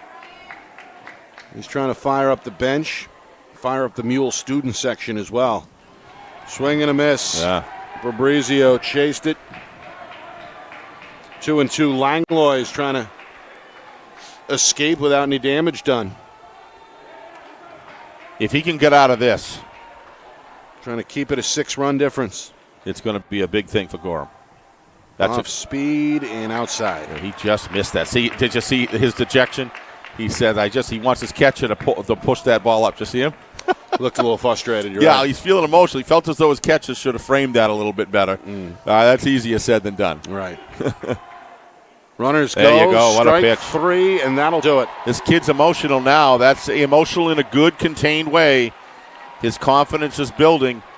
I can tell you, I've watched Newmarket a little bit last year, remember, and and today, and I've never seen their batting order as quite as stymied as this one. I mean, they faced a pretty darn good pitcher last year, and they shellacked him. You can see the reaction from Fabrizio, who's upset with himself after taking strike 3. So no runs, 1 hit, no errors, 2 left on. And the score remains the same at 8-2. Yeah. Do I have last year right? What was last year's score? Newmarket defeated. I want to make sure I got the right game. Because we've been doing this for a lot of, for years now. It was Littleton, yes. That was a 5-4. 5-4, okay. Newmarket win over Littleton. I'm just remembering they hit Littleton pretty hard. I think even at 5-4. 6 hits in that one. Yeah, 6 hits. That's not a bit. I'm thinking of another game then. But I was very impressed with their hitting capability. These guys are good hitters. Well, you can go back. Seems to be a strong element of their game. But several of the last few years, Newmarket runners up in 18, champs in 19. Yeah. 2020, of course, there was no season due to the COVID-19 situation. 21, they win it. 22, they're runner-up. And 23, they win it again. So all in all, they have been in the state championship every year. I think it's since 2018. I think it's a composite of being here so many times when we're here that we've been here over the last 3 or 4 years. It's obvious that these guys know how to hit, know how to win. Mm-hmm. But I've never seen them look confused hitting. I mean, this Langley, you got to give this kid a lot of credit. Like I said, not overpowering pitcher by any stretch, but boy, he's got a nice sequence of pitching. He's doing a great job, and his defense is getting stronger as the game goes on. Brendan Saladino to lead things off. Hitters 5, 6, and 7. Due up for Gorham here in the bottom of the 4th inning. Fastball outside. Another inning of work out of the bullpen for Evan Sheenan, who started the game at first base but flipped with starting pitcher Jack Forelli during the 2nd inning. In the 2nd inning, the one to circle right now on the scorecard, that's when Gorham scored 5 huge to build this 8-2 lead. He's just having a huge problem, Nick, with right-handed batters right now. I don't want to never would say afraid. I don't think this kid's afraid of anything, but he's thrown off by his lane. There he goes. Lifted to right, to his left. Nice job. Prompt routed. Out number 1 recorded. Covered some ground there. Yeah, that was a better pitch right there. I wouldn't be surprised if the batting coach comes in and says to him, you got to let that pitch go by. A guy has been struggling for multiple innings. You just got to let at least a strike go by you. I would have anyway. He had been 2 for 2. Yeah. But flies out there for the first out. So Mason Roberge, who is 0 for 1 with a sac bunt RBI, is going to lift the first pitch into center. Making the play to his right is Napolitano. One-hand grab overhead for out number 2. So 2 quick ones. That'll make way for Casey Gilmet. Oh, he had a good inning last inning, and now he's getting them to force. He's getting it around the plate to force them to swing the bat. I would have let at least I'd still have let a strike go by, but this is definitely helping him build confidence since he's come in. He's retired 5 in a row. Yep. Gilmet, the right-hander, looks at ball number 1. Gilmet hit by a pitch his last time up. Back in the 2nd inning, he ground out to end the 1st. Grounded out. This one popped up, weakly hit towards 3rd. Look out. Forelli steps in front of Fluid at the last moment to make the catch. Quick 1-2-3 inning. And we've played 4 here in Manchester. Newmarket hoping to seize the opportunity. Trailing big here 8-2 when we come back. You are watching the 2024 NHIAA Baseball Division IV State Championship game right here on Friday Night Lights New Hampshire, broadcasting in conjunction with the NFHS Network. Top of the 5th inning here in Manchester. Gorham with an 8-2 lead over defending champion Newmarket. Nick Anastas, Steve Beals with you. I'm glad you could join us. A full day of championship baseball action here in the Queen City. We already saw Bow take care of business 13-3 over Souhegan. We will see the Division III state championship game coming your way in about 80 minutes or so, or whenever this one wraps up. And then the prize fight is between Pinkerton and Exeter in Division I coming your way at 7 o'clock Eastern. Yeah, you look at the Falcons of Bow, and then you look at the Sabres of Sauhegan, Nick, and you look at the youth that's on both of those teams, especially Sauhegan, but not far behind the Falcons. Same thing, Nick. And it's not out of the question to think about them meeting again next year. Obviously, and all of our other teams are going to have something to say about that. They're strong in D2 as well, but both of these teams are definitely poised to be powerhouses as we move forward the next year or two. Meanwhile, one out already in the books as Cam Moran, the leadoff hitter for Newmarket, pops out to Mason Roberge, who made the catch in foul territory. That makes way for right-hander Peter Schweitzer. He wanted to call it. He wanted to call a strike, but just pulled back. Shows a good eye there and lays off. Schweitzer is 1 for 2 with a run scored. Struck out swinging his last time up. Swings at this one and will drop it into shallow left for a base hit. Wow, this is the inning Langlois. I call it the rubber inning, Nick. You get 5 good ones and you are able to keep your team ahead 8-2. Langlois walks out probably next inning. I doubt they'll keep him in for the whole game, but they could, depending on how fast he mows these guys down. But he gets through this inning. He's got a lot to be proud of for what he's given his team today. He's had very cerebral, forget all the physical stuff, very cerebral game so far. But, when you see a leadoff hit like that, when it gets in the later innings and the higher pitch counts, and you see a leadoff smack like that, sometimes that can mean that they've lost a little bit of. It was a one-out single. A one-out single, excuse me. But you're right. What I meant was first pitch, sorry. Sure. Yeah. He's scattered now a total of 6 hits. 3 of those came in the first inning when Newmarket scored twice. Yes, exactly. And he has not surrendered more than 1 hit per inning since. We'll see if that changes here in the top of the 5th. 5th innings for a high school player, rubber inning as far as the starter's concerned. It's a big inning to get through. Sometimes when they get through it and you still lead 8-2, the other team begins to get demoralized. They start running out of outs, and we'll see what happens here. This one upstairs, ball 4. Yeah, this is what we call the tip, prototype, if you will, of what we call the tired inning. That when by the 5th inning, it's very common where they just begin to lose a little bit of steam.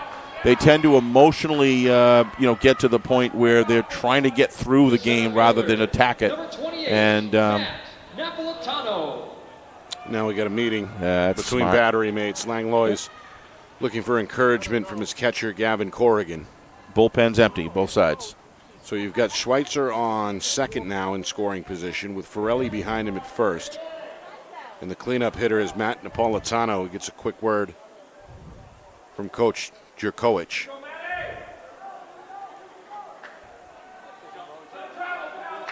We've seen Newmarket threatened before. Through 4 innings, stranded 4 base runners. Trying to drive them home to close the gap here. Trailing on the board 8-2. Napolitano is 0 for 1. Did reach on an error back in that first inning. Yeah, home plate umpire not giving anything free on the pitches that are around the plate.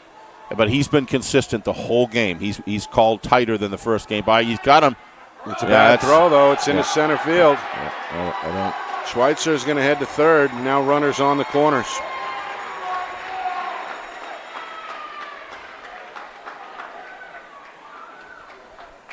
I don't know if you can see it or not. It's probably a little late now, but you watch with the first base runner. As soon as that ball is turned, as soon as the pitcher turns around and releases the ball, he has to be already back to first base and ready to tag Nick and go up and move. Or if it's in the ground like that, goes into center field. Good chance he should have been up probably on second base there. And the outfielder was way out in the outfield and just slow rolling out there. There was an opportunity clearly for him to get to second base. 2-0 now to Napolitano.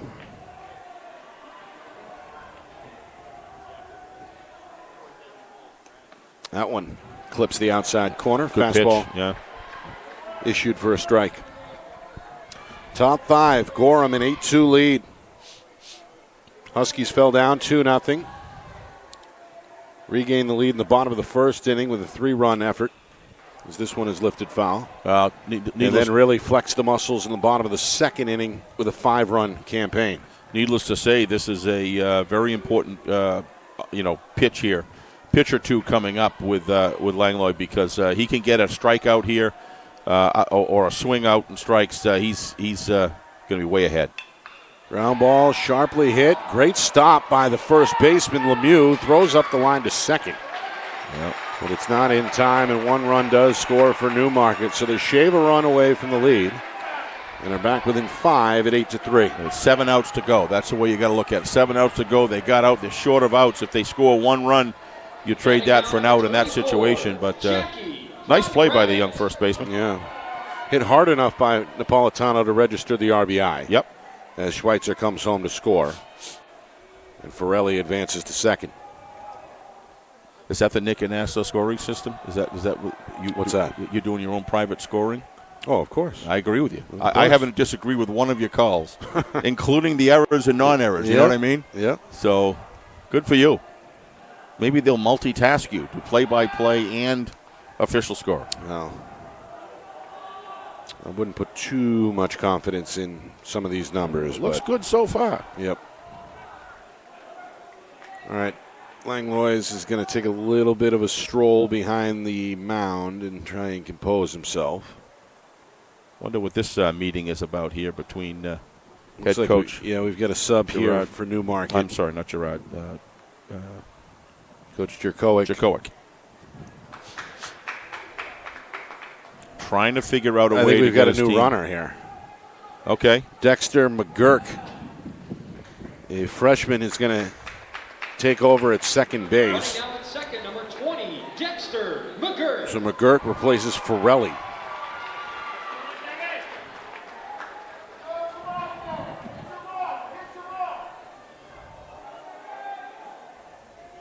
So a pinch runner here with 1 down in the top of the 5th. 2 down, excuse me. This is really, really risky, Nick. I don't understand. You got 2 outs, not 1 out. You got 2 outs. You just need to focus on the guy at the plate. And I'm not saying you let this guy go off 30 feet, but we already saw an error in that regard. Yeah, I just think they're risky plays and make them earn it. Nice pitch. Off speed, taking down the middle, strike 1. Yeah, he's got kind of a 3/4 sidearm curve, and then he's got kind of an overhand curve that kind of dies before the plate. That's pretty effective.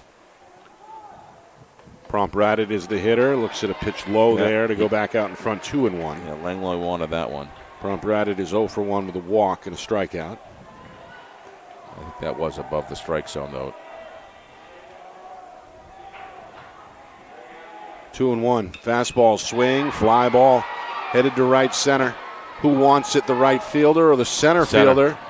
Not sure who even made the grab there. Well, center fielder did, and it's his ball. It's his. He's the king of the outfield. He decides. That's Brendan Saladino who makes the running grab to end the inning. So we've played now 4.5 as we head to the bottom of the 5th.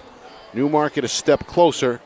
Still a comfortable lead for Gorham at 8-3. If I was Langlois, I'd be pretty happy coming off the mound, going in with only letting 1 run in that inning, and visit nationalguard.com. 1 run on 1 hit, 1 error. Yeah, and 1 man left on.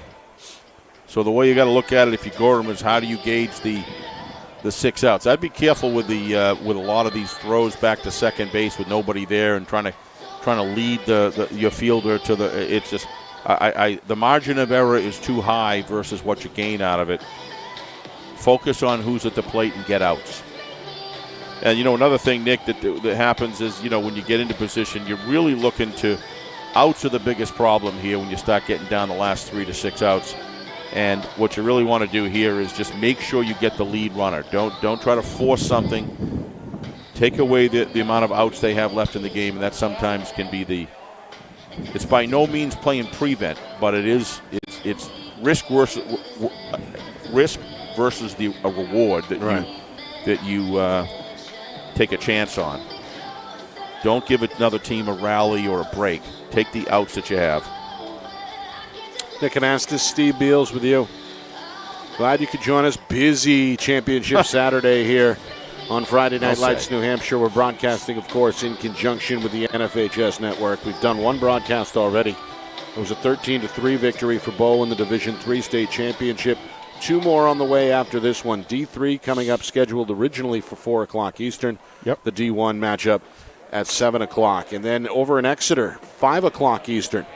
Myself, Roger Howe, will be on the call for the boys lacrosse Division I state championship between Bedford and BG. So all of that and then some as we bring this spring season to a close here in the state of New Hampshire. Got a great replacement for you, Nick, as you leave, and my good friend Ben Alcher. Ben Alcher will be on the call. Looking forward to working with him. Owen LaPointe, Cam Paik, Cody Lemieux, hitters 8, 9, and 1. Due up here in the bottom of the 5th inning for Gorham. Another inning of work for reliever Evan Sheenan, who misses outside, and it's now 2-0. Well, Sheenan came in the 2nd inning trying to stop the bleeding. Took over for Jack Forelli, who is now over at 3rd base. Forelli was charged for 6 earned runs. And in relief, real good up. Sheenan gave up 2, only 1 earned, and has been quiet, or has kept Gorham quiet ever since. Scoreless innings in the bottom of the 3rd and 4th. He is greatly improved. These last 2 pitches, Nick, he's really improved his delivery. He's coming straight to the plate. He's taking more time, as you can see, in between pitches.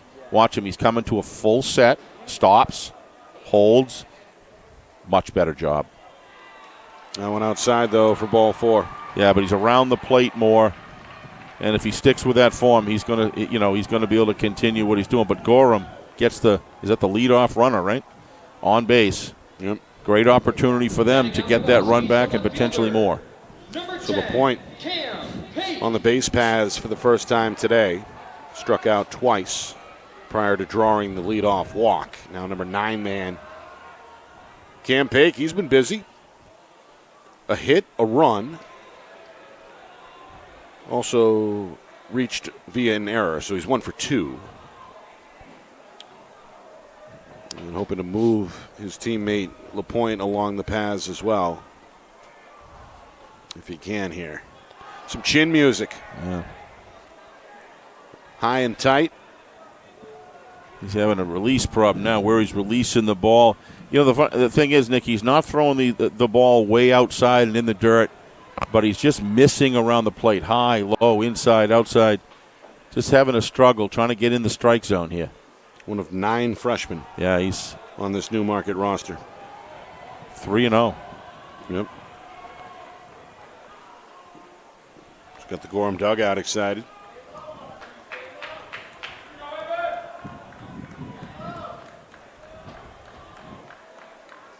Sheenan looking for a strike, fires one. Yep. Fastball over the outer half.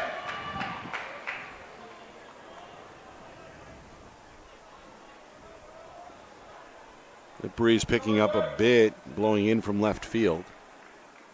3-1. Strike 2. Not so fast, young man, says the home plate umpire. Cam Paik had shed the bat, anticipating ball 4, but now he'll face a payoff pitch instead.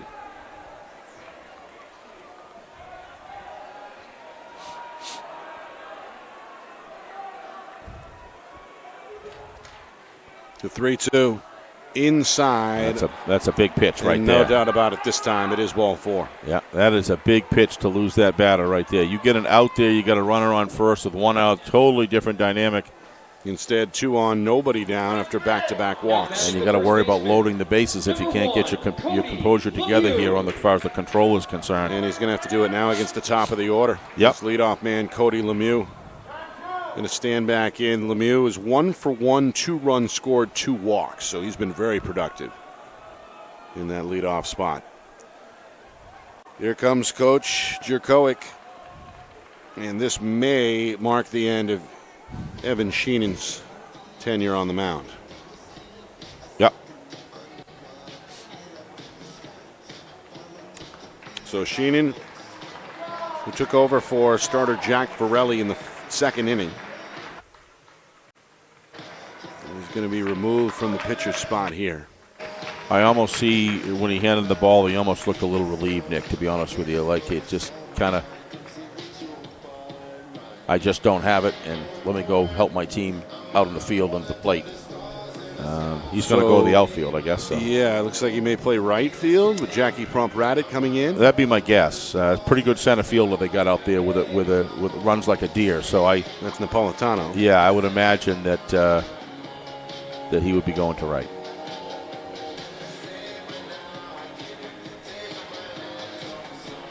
Prompt-Radit. Okay, Prompt-Radit is not going to pitch, but he is moving into the infield. It's like Ferrelli is going to stay in. Yep. At third base. It looks to Vincent at second. Yeah. And who is this on the mound here? I'm trying to read the number. Looks Could like be, Nate Fluitt. Yeah, it's Fluitt, the former shortstop, the starting shortstop, which is a starting position you never want to really give up, if you can, because your shortstop's just center to the infield. So Prompt-Radit is going to take over at short. Yep. Sheenan is going to move to right. And Fluent is going to hit the hill.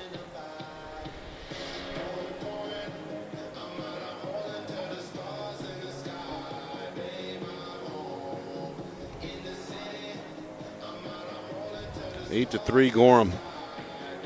They trailed early 2-0. After the defending champion Mules came out and posted 2 right away in the top of the first. Gorham got 3 in the bottom of the first, 5 in the bottom of the second. They knocked out starter Jack Ferrelli in the process. Newmarket scratched one of those back in the top of the 5th. Gorham now with 2 men on, nobody down, and the third pitcher of the afternoon getting loose now on the hill. It's another right-hander for Newmarket, and that is Nate Fluitt.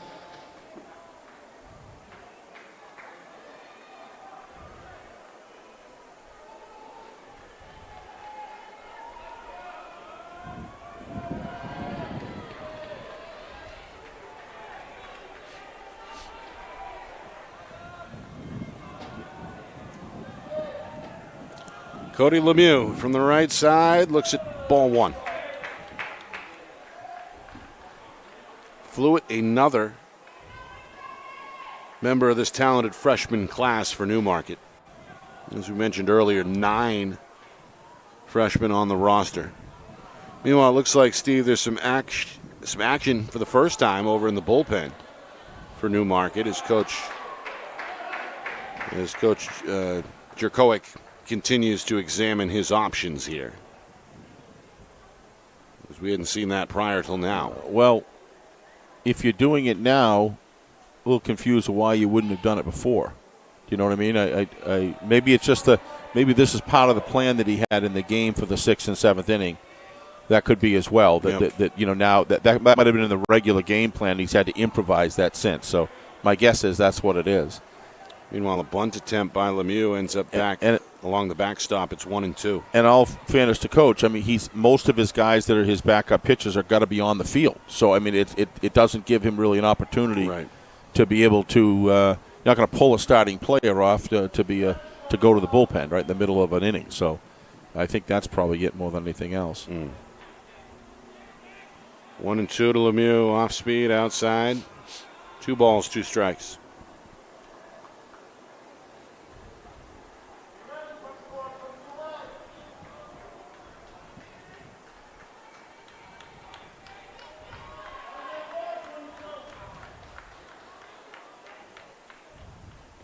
Fastball outside. Full count here to Lemieux. Looking to reach base for the 4th time today.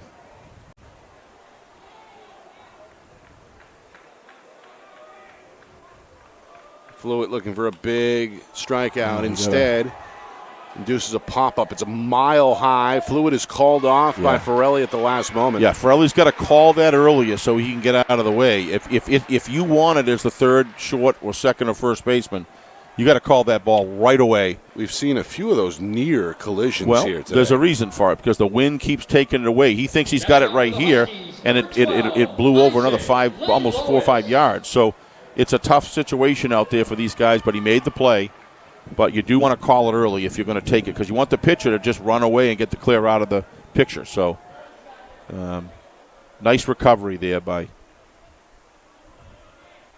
Farrelly. By Farrelly, the third baseman. So now it's Fluitt against his counterpart on the hill, Langlois. Isaac, the number 2 hitter, and the lefty. Takes a strike outside over the corner. Falls behind 0-1. One down here, bottom of the 5th inning. Gorham threatening to add to their 8-3 lead. Inside pitch evens things up at 1 apiece.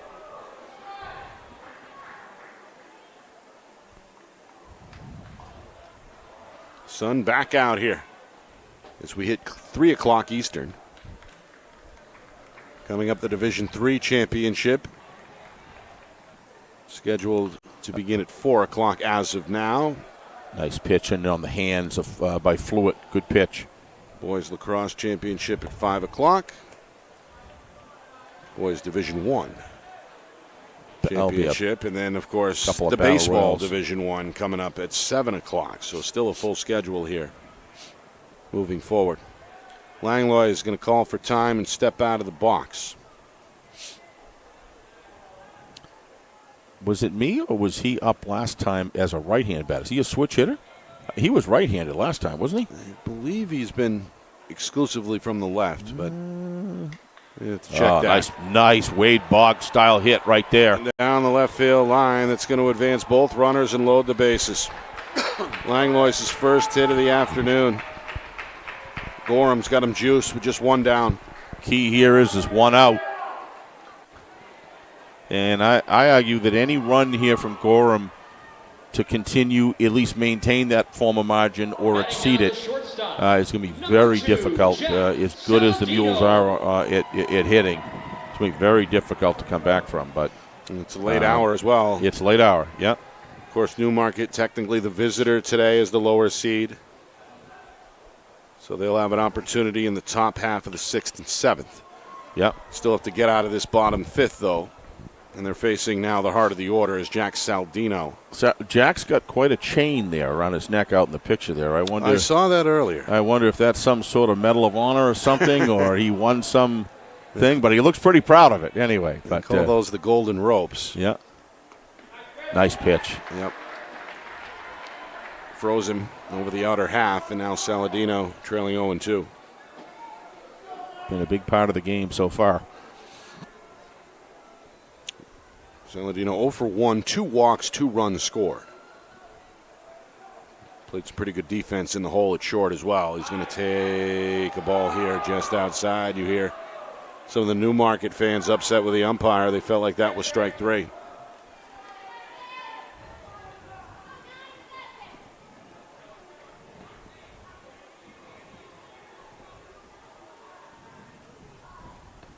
And this is strike 3. Yeah, that's a tough out there. As Pruitt's going to get his first. Pruitt or Fluitt? Fluitt, excuse me. Yeah. He. That's a tough pitch to lay off there when you're protecting the strike zone, Nick, and that's a big out for him. If he's able to get out of this inning without any runs, that's a big feat there, given everything that's happened and the runners on every base here. Cleanup man at the dish as well, Corrigan. Gavin was looking to hit the Hilton Garden Inn sign up there in that last swing. He took a big cut. And he looks like he's got the bulk and the strength to do it, to drive it. He's 0 for 3, Steve, but has scored a run. Yeah. Able to reach on an error back in that big second inning for the Huskies when they scored 5. Yeah, what Gavin needs here is a 2-1, 3-1 count where he knows he's going to get something coming down the alley and be able to sit on it there. You know, you can clearly see he's going to take a Reggie Jackson-style swing no matter what. There we go, right there. There it is, shallow center. That will drop, base hit. 1 run scores. Gorham trying to stretch it for 2, and they'll get it. Throw a little late and a little short, and it's now a 10-3 Husky lead. Well, I don't have to tell you how big that hit is, Nick, do I? I mean, that's exactly what happened. He got a 2-1 count, right? And what he did was he's able to sit on a ball coming right down the wheelhouse. And give him credit, he didn't try to pull that ball either. He just, that's just a great piece of hitting right there. Batting for the Huskies, 2-run single for Corrigan. Always an advantage to hit that ball to the center fielder right to score that to score the runner around third base. It's just much harder to get a guy out from center and towards center, right of the second base, and that's what he did. That's a great job waiting on that hit. Number 5 hitter Brendan Saladino. And those are the kind of hits that just begin to demoralize the opponent. Be a hard time to do that with the Mules, but nevertheless, it's still demoralizing to have that hit go through. That's a big one. It's their largest lead now at this point as well, at 10-3. Yep. Saladino watch with out a there. Rifle into the screen just above the Newmarket dugout.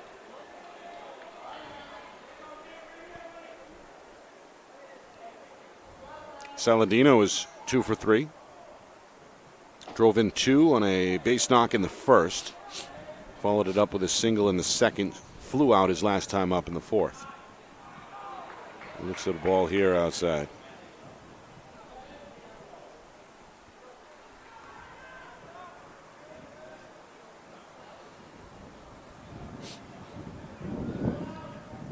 Langlois at second, Corrigan at first, both with big leads.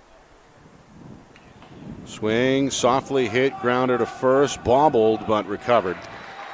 Damage done, though. And Schweitzer steps on the bag to complete the inning. You're right, Steve. Damage done as we head to the 6th inning. Goram tacks on 2 more.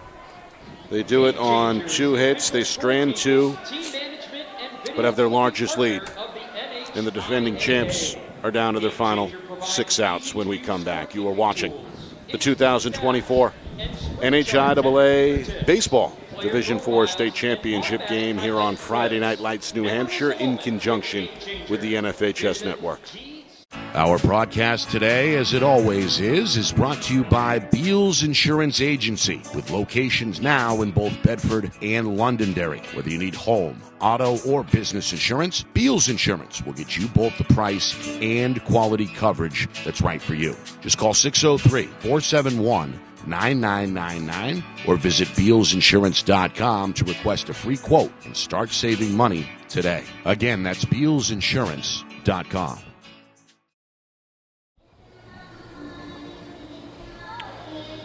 Well, top of the 6th inning. The hour growing late for the Newmarket Mules as the defending champs trail Gorham by a score of 10-3. Nick Anastas, Steve Beals with you here from Delta Dental Stadium in Manchester. It's the epicenter of the baseball world, at least for high school in the state of New Hampshire today. As this morning, Bow took care of business in Division II, downing Souhegan 13-3. The Division III and the Division I final will follow. And of course, on the lacrosse front, we get busy in less than 2 hours over in Exeter as BG and Bedford meet for the D1 boys crown. Still unfinished business here, though, between Newmarket and Gorham. New pitcher on the hill, Steve, as starter Isaac Langlois appears to be done. Well, that's a heck of a 5 innings. Yep. Allowed 3 runs, all earned. Did it on 6 hits. But like you said, Nick, they were scattered, right? Excuse me, only 2 of those runs were earned. Yeah, that's what I mean. They were scattered hits, really, and he fought back. As soon as the runner got on, he fought back. Or no, Langlois is still on the hill. I apologize. He must be a switch hitter, Steve, because he's throwing now right-handed, and he was batting left. Yeah, but the first time he got up, it was a left-handed hitter. And he was. You may be right. Yeah, left-handed pitcher. I mean, he's going to surrender a single here. Yeah, that's not really a single. That's a clear error right there. To your point. Oh yeah, not even a question. I mean, just with a line drive, just let it go right over his glove, and that's not what you're looking for if you're trying to hold a big lead like that and just give another team life. You never know what can happen here. Newmarket given an opportunity to get a runner on base and still have nobody out. But they're going to have to score a lot. Down 7 for the first time. Of course, the Mules have been a staple in this spot over the last several seasons. Runners up in 18, winner in 19. 20 no season, winner in 21 again. Runner up in 22, and then they beat Littleton by a score of 5-4 last year. That's a sign of a program. Yep. Goram, meanwhile, had been a decade in between championship berths. Finished as runner-up back in 2014. And if I have to judge Sauhegan, from what I saw today, as young as they are, it's not just a bunch of freshmen. It's a bunch of sophomores and juniors as well. Only 3 seniors. Only 3 seniors on the whole team. So they'll be a force to be contended with for sure. And Bo, I would say they'll be right back again. Yeah, they're the champs. Taking further notice. Second title in the last 6 seasons. This one up in the air. Shortstop calls for it and makes the catch. That's Jack Saladino without a problem. A couple of feet onto the turf. Yeah, whatever Langlois throwing out there, grass, he's causing a lot of metal bats that sound like broken wooden bats out there. A lot of pop-ups. Seen a ton of pop-ups. A ton of them. And that's just a sign of good ball movement, good spin. And they're just not able to get a strike. Occasionally they can, but that's a big out there for him after letting that. Well, not letting, but after that first error. Should be 2 outs. Nobody on. Instead, 1 on, 1 out for Sean Vincent, the number 8 hitter. He's 1 for 2 today. Singled his last time up in the 4th.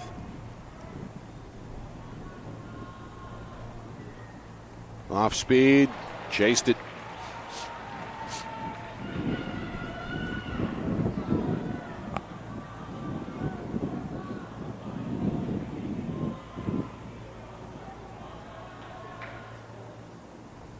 Curveball in the dirt.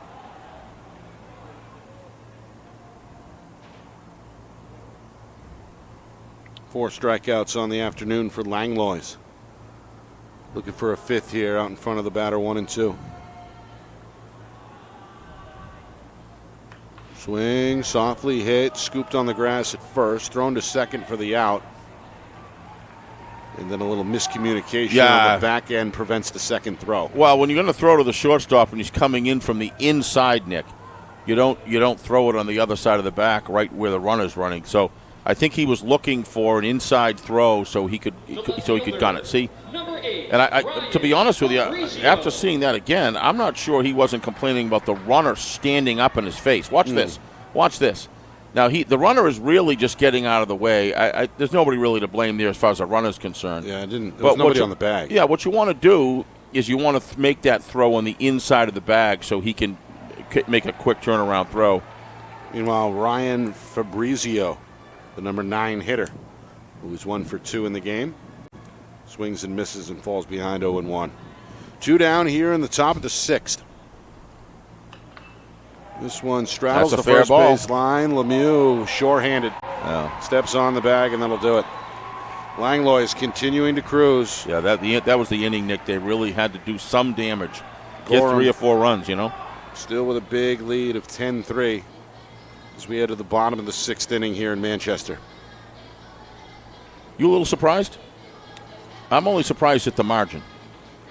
Yeah, we figured it would be both good teams. Competitive, with Gorham as the 3 seed, 14-2 during the regular season. Newmarket right behind them. Yeah, at 13-3. The Achilles heel seemingly was that bottom of the 2nd inning. That's when Jack Farrelly, the starter, got knocked out after surrendering 6 earned runs. The defense behind him left something to be desired with the 2 big errors that both factored in directly to the scoreboard. And sometime between 2 even teams, so to speak, that 1 inning is all it really takes. Yes. And then they come back kind of in Celtics fashion the other night, same format. You kind of get it close, a little bit closer, and then all of a sudden they come out in the second third, or last third, or beginning of the last third of the game here, they being Gorham, and they score 2 more runs on top of that to extend the lead, get back the one they lost and extend it another. And that was kind of quench any hope on the other side. Exactly. And that's the way the game has gone. But I can't right now. Kind of been pretty impressed with the small ball that Gorham has played on the base paths between third base coach and the batters at the home plate. There just seems to be I don't know. It just seems to be when it comes to small ball, they're just doing a great job with it. They seem to come in here with a game plan, you know. And a student section behind them as well. Undaunted by the multi-hour drive south from Gorham. The Mules haven't had a lot to cheer about today, so they've been, it's. But that young group in blue behind the Husky dugout has been vocal. Yeah, that's a little student section there. And Roberge, Guillemette, LaPointe, hitters 6, 7, and 8 due up here in the bottom of the 6th to face Nate Fluitt, who begins his second inning of relief. This is a 2-bouncer over to second, and a short, easy throw is made by Sean Vincent for out number 1. Roberge is now 0 for 3 with an RBI. Batting now the second baseman, number 17. So Guillemette, in search of his first hit, 0 for 2. Did reach in the second when he was hit by a pitch. That was the one off the jersey, right? Was that one or? Yes, you're right. I mean that just barely grazed him, but this one is high and foul into the 4th row off left field.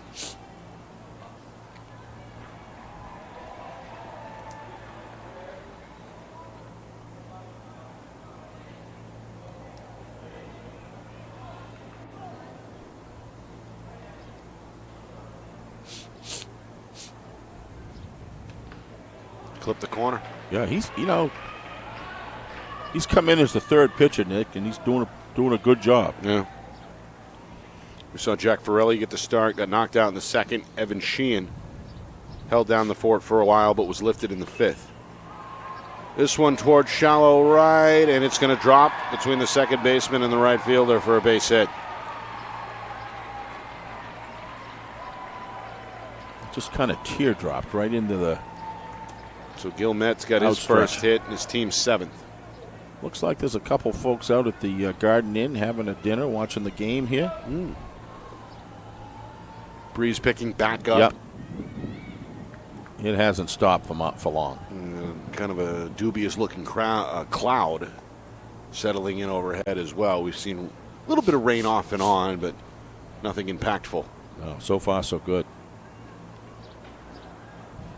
I don't know which coach that is out of third base, but here he's up 10-3 in the 6th inning, and he's still coaching his tail off with every single batter. Cooper Ladd going to come on now. Do you know which one that is, Nick? I don't. The freshman going to get his first at-bat. Cooper Ladd. And it looks like it's in the place of right fielder Owen LaPointe, who may or may not be done for the day. Get ready for a bunt here or something. A little small ball, maybe. I don't know. Instead of swing and a miss.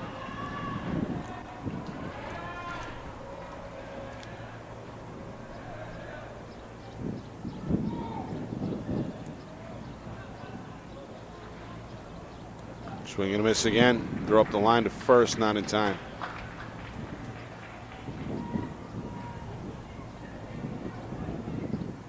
So if LaPointe is done, he ends up 0 for 2 with a walk and a run score.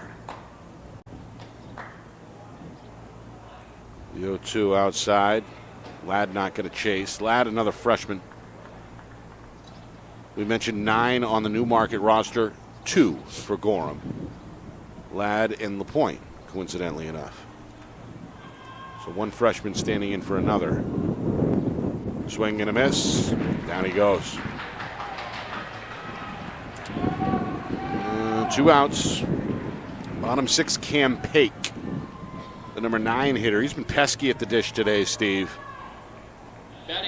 Registered a single and a run in the 2nd inning. Reached on an error. Advanced on a wild pitch in the 3rd. Drew a walk and scored in the 5th. Geez, I'm tired already. Well, that's a lot of damage done. Yes, it is. On just one single. The number 9 hitter. He's going to take a look at, a strike on the outside corner. And fall behind here early against Fluitt 0-1. Newmarket looking to escape without any further damage. They'll have a last chance. That was close right there. That was close. As the champs will be down to their final 3 outs to begin the top of the 7th inning. The final stand, so to speak, for the Mules coming up. Pake lays off. That one ends up outside, and it's 2-1.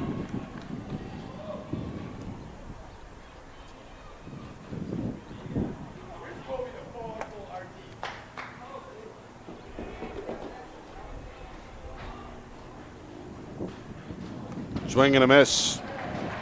2-2. Something's got going. He's got something going on there with some movement somewhere because they're having a real hard time getting any contact with those high pitches. So I don't think it's necessarily overpowering, but he's got some movement on it. Just missed the corner. Yeah. Yeah, he's been kind of playing with that outside corner there quite a bit. Count is full.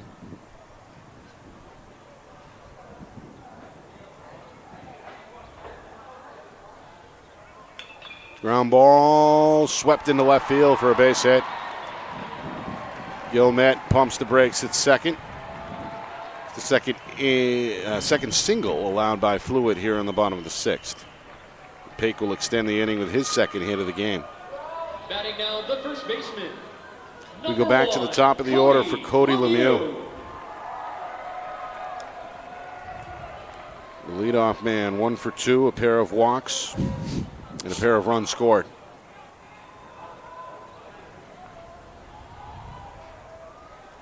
By the way, Steve, a home run would end the game. This one hits the official and is ruled foul. Well, if you can hit a home run with that wind coming in as a right-handed batter, I'll tell you, you're doing something. Yeah. Unless you can do it opposite field, and I'm not sure high schoolers have that kind of strength, or many of them anyway. Yeah, the wind's whipping now. Yeah, but anything that you hit is going to blow towards center out in the 400 mark, and that's going to be a heck of a welt right there. If somehow Gorham can score another 3 runs here, that would do it. That would do it. As the 10-run mercy rule would come into effect.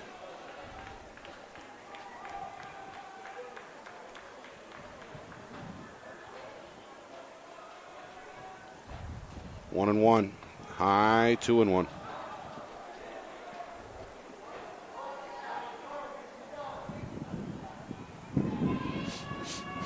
Langlois in the on-deck circle. Question is, will Coach Gerard let him close it out? And on the hill, he's pitched 6 innings. Calling for it is Schweitzer, who falls down while making the catch. Got to communicate there. Somebody's got to make the call. That's the second baseman's ball. If he comes behind him, that's his call in that situation. So no runs, 2 hits, 2 left stranded, and we head to the 7th inning. The final stand for Newmarket, trailing 10-3. Gorham looking to celebrate when we come back. You are watching the 2024 NHIAA Baseball Division IV State Championship game right here on Friday Night Lights, New Hampshire, broadcasting in conjunction with the NFHS Network. Well, Newmarket is down to their final 3 outs, trailing Gorham to begin this 7th inning by a score of 10-3. Nick Anastas, Steve Beals with you on a windy Saturday afternoon here in early June. Gorham going to offer up a first pitch to the leadoff man, and Cam Moran is going to drill this all the way to the warning track. The leadoff hitter standing in safely at second with his second hit of the game, and that breathes some light into the Mules dugout. So a 2-bagger sends a message to Isaac Langlois, who was given the green light here to start the inning. The starter has now gone 6+ innings.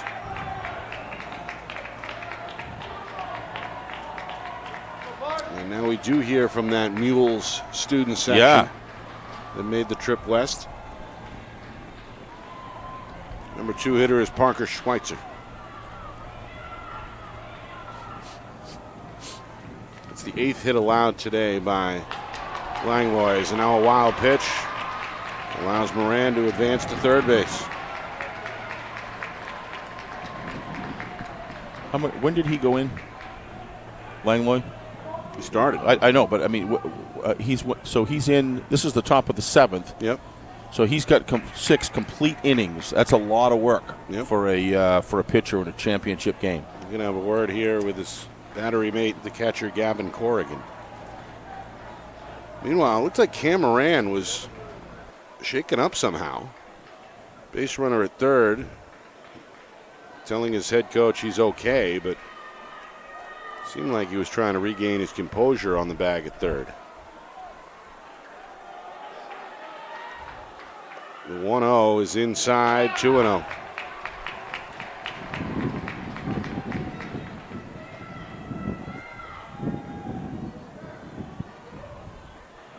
It's Goram's first state championship appearance since 2014. Hoping to end it in smooth fashion here in the top of the 7th, but that's not going to happen. As that'll drop for a base hit, Moran will score, and Newmarket closing the gap just a bit. It's now 10-4. Well, these guys can hit. No one's ever questioned that. It's but they needed, take nothing away Newmarket. This game is not over. Nobody out. But they needed it, to bring it. They needed to do this early, a couple innings, to bring it closer like this. But you know what? This team is explosive. Don't ever. It is not over till it's over. Barker now with 3 hits on the afternoon. And they got another guy on the base path, another guy at the plate, nobody out. I don't think the count's 2-0, is it? No. Ferrelli is the batter. Swing and a miss. Big cut, came up empty. Chased the fastball. Yeah, no, it's 0-1. 1-1. Schweitzer at first. He's 3 for 4 with 2 runs scored. Ferrelli, the batter, is 0 for 2 with a walk. Nice pitch. Yeah. Wow. Yeah, that's that Fell one he off comes the over the table top there. with. Yep. Sure did. Great Landed curve. straight under. 0-2 to Ferrelli.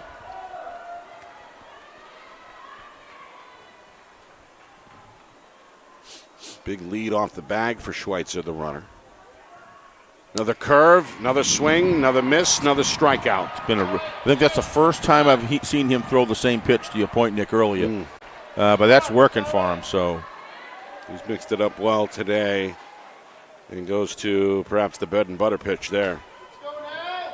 Batting now for Newmarket, number 28, Matt Napolitano. 5 strikeouts for Langlois. Matt Napolitano stands in from the left side and takes a look at ball 1. 1 down, 1 out.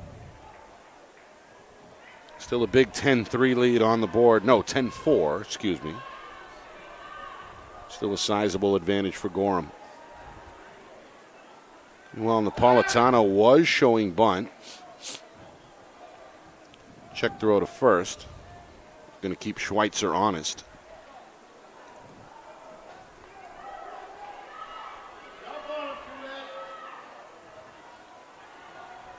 Fastball, swing and a miss.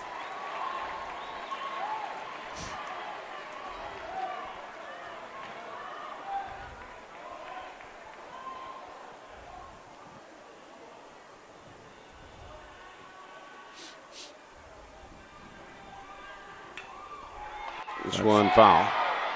Yanked off the right field line. A little ahead of that one.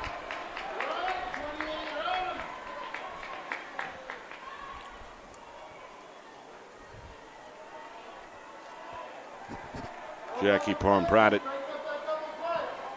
in the on-deck circle. Double play, of course, ends the game. This one is foul. It rolls off the first base line. The big inning, of course, was the second inning. Gorham already out in front 3-2. Brought 5 more across, knocking out starter Jack Ferrelli in the process. And have really never looked back. Defending champion Newmarket only able to scratch out a run in the 5th since that 2-run first inning. This one back into the screen, fouled again.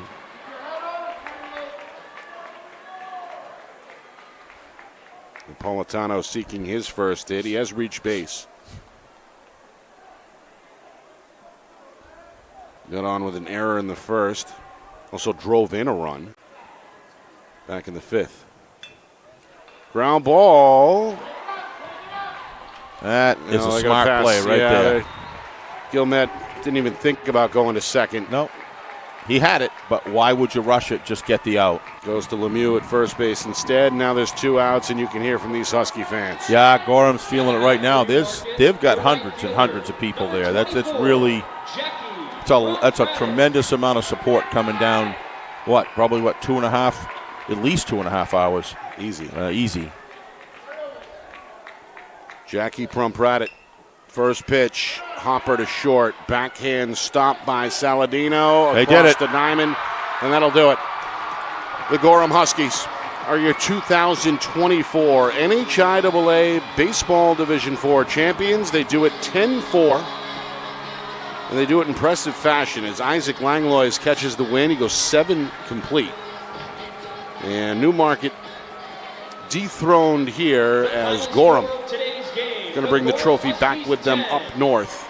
And the Newmarket Mules 4. Congratulations to the Huskies and the Newmarket as well. Of course, it's been a great multi-year run for the Mules, but it has just not their afternoon, as the day belongs to Goram, and the Huskies celebrate in turn. Goram did all the little things right in the middle innings they needed to do, Nick. I thought, you just when I saw Langlois out there first, I said to myself, well, this is by no means an overpowering pitcher. So if he's got good stuff, let's hope they can get him that 4, maybe 5 innings, but certainly a 4 strong innings. And, he's a great location pitcher for a high school athlete, and he's only a junior, Nick. So he's going to be back again next year. When you look down here, they have, 1, 2, 3, 4, 5 seniors. But this was Goram's day. You could see it as it developed. I think the key point in this game, other than the big inning that they had to pull ahead, was 8-2, if I'm not mistaken, initially. Then it went 8-3, and they come back with 2 more runs to extend the lead.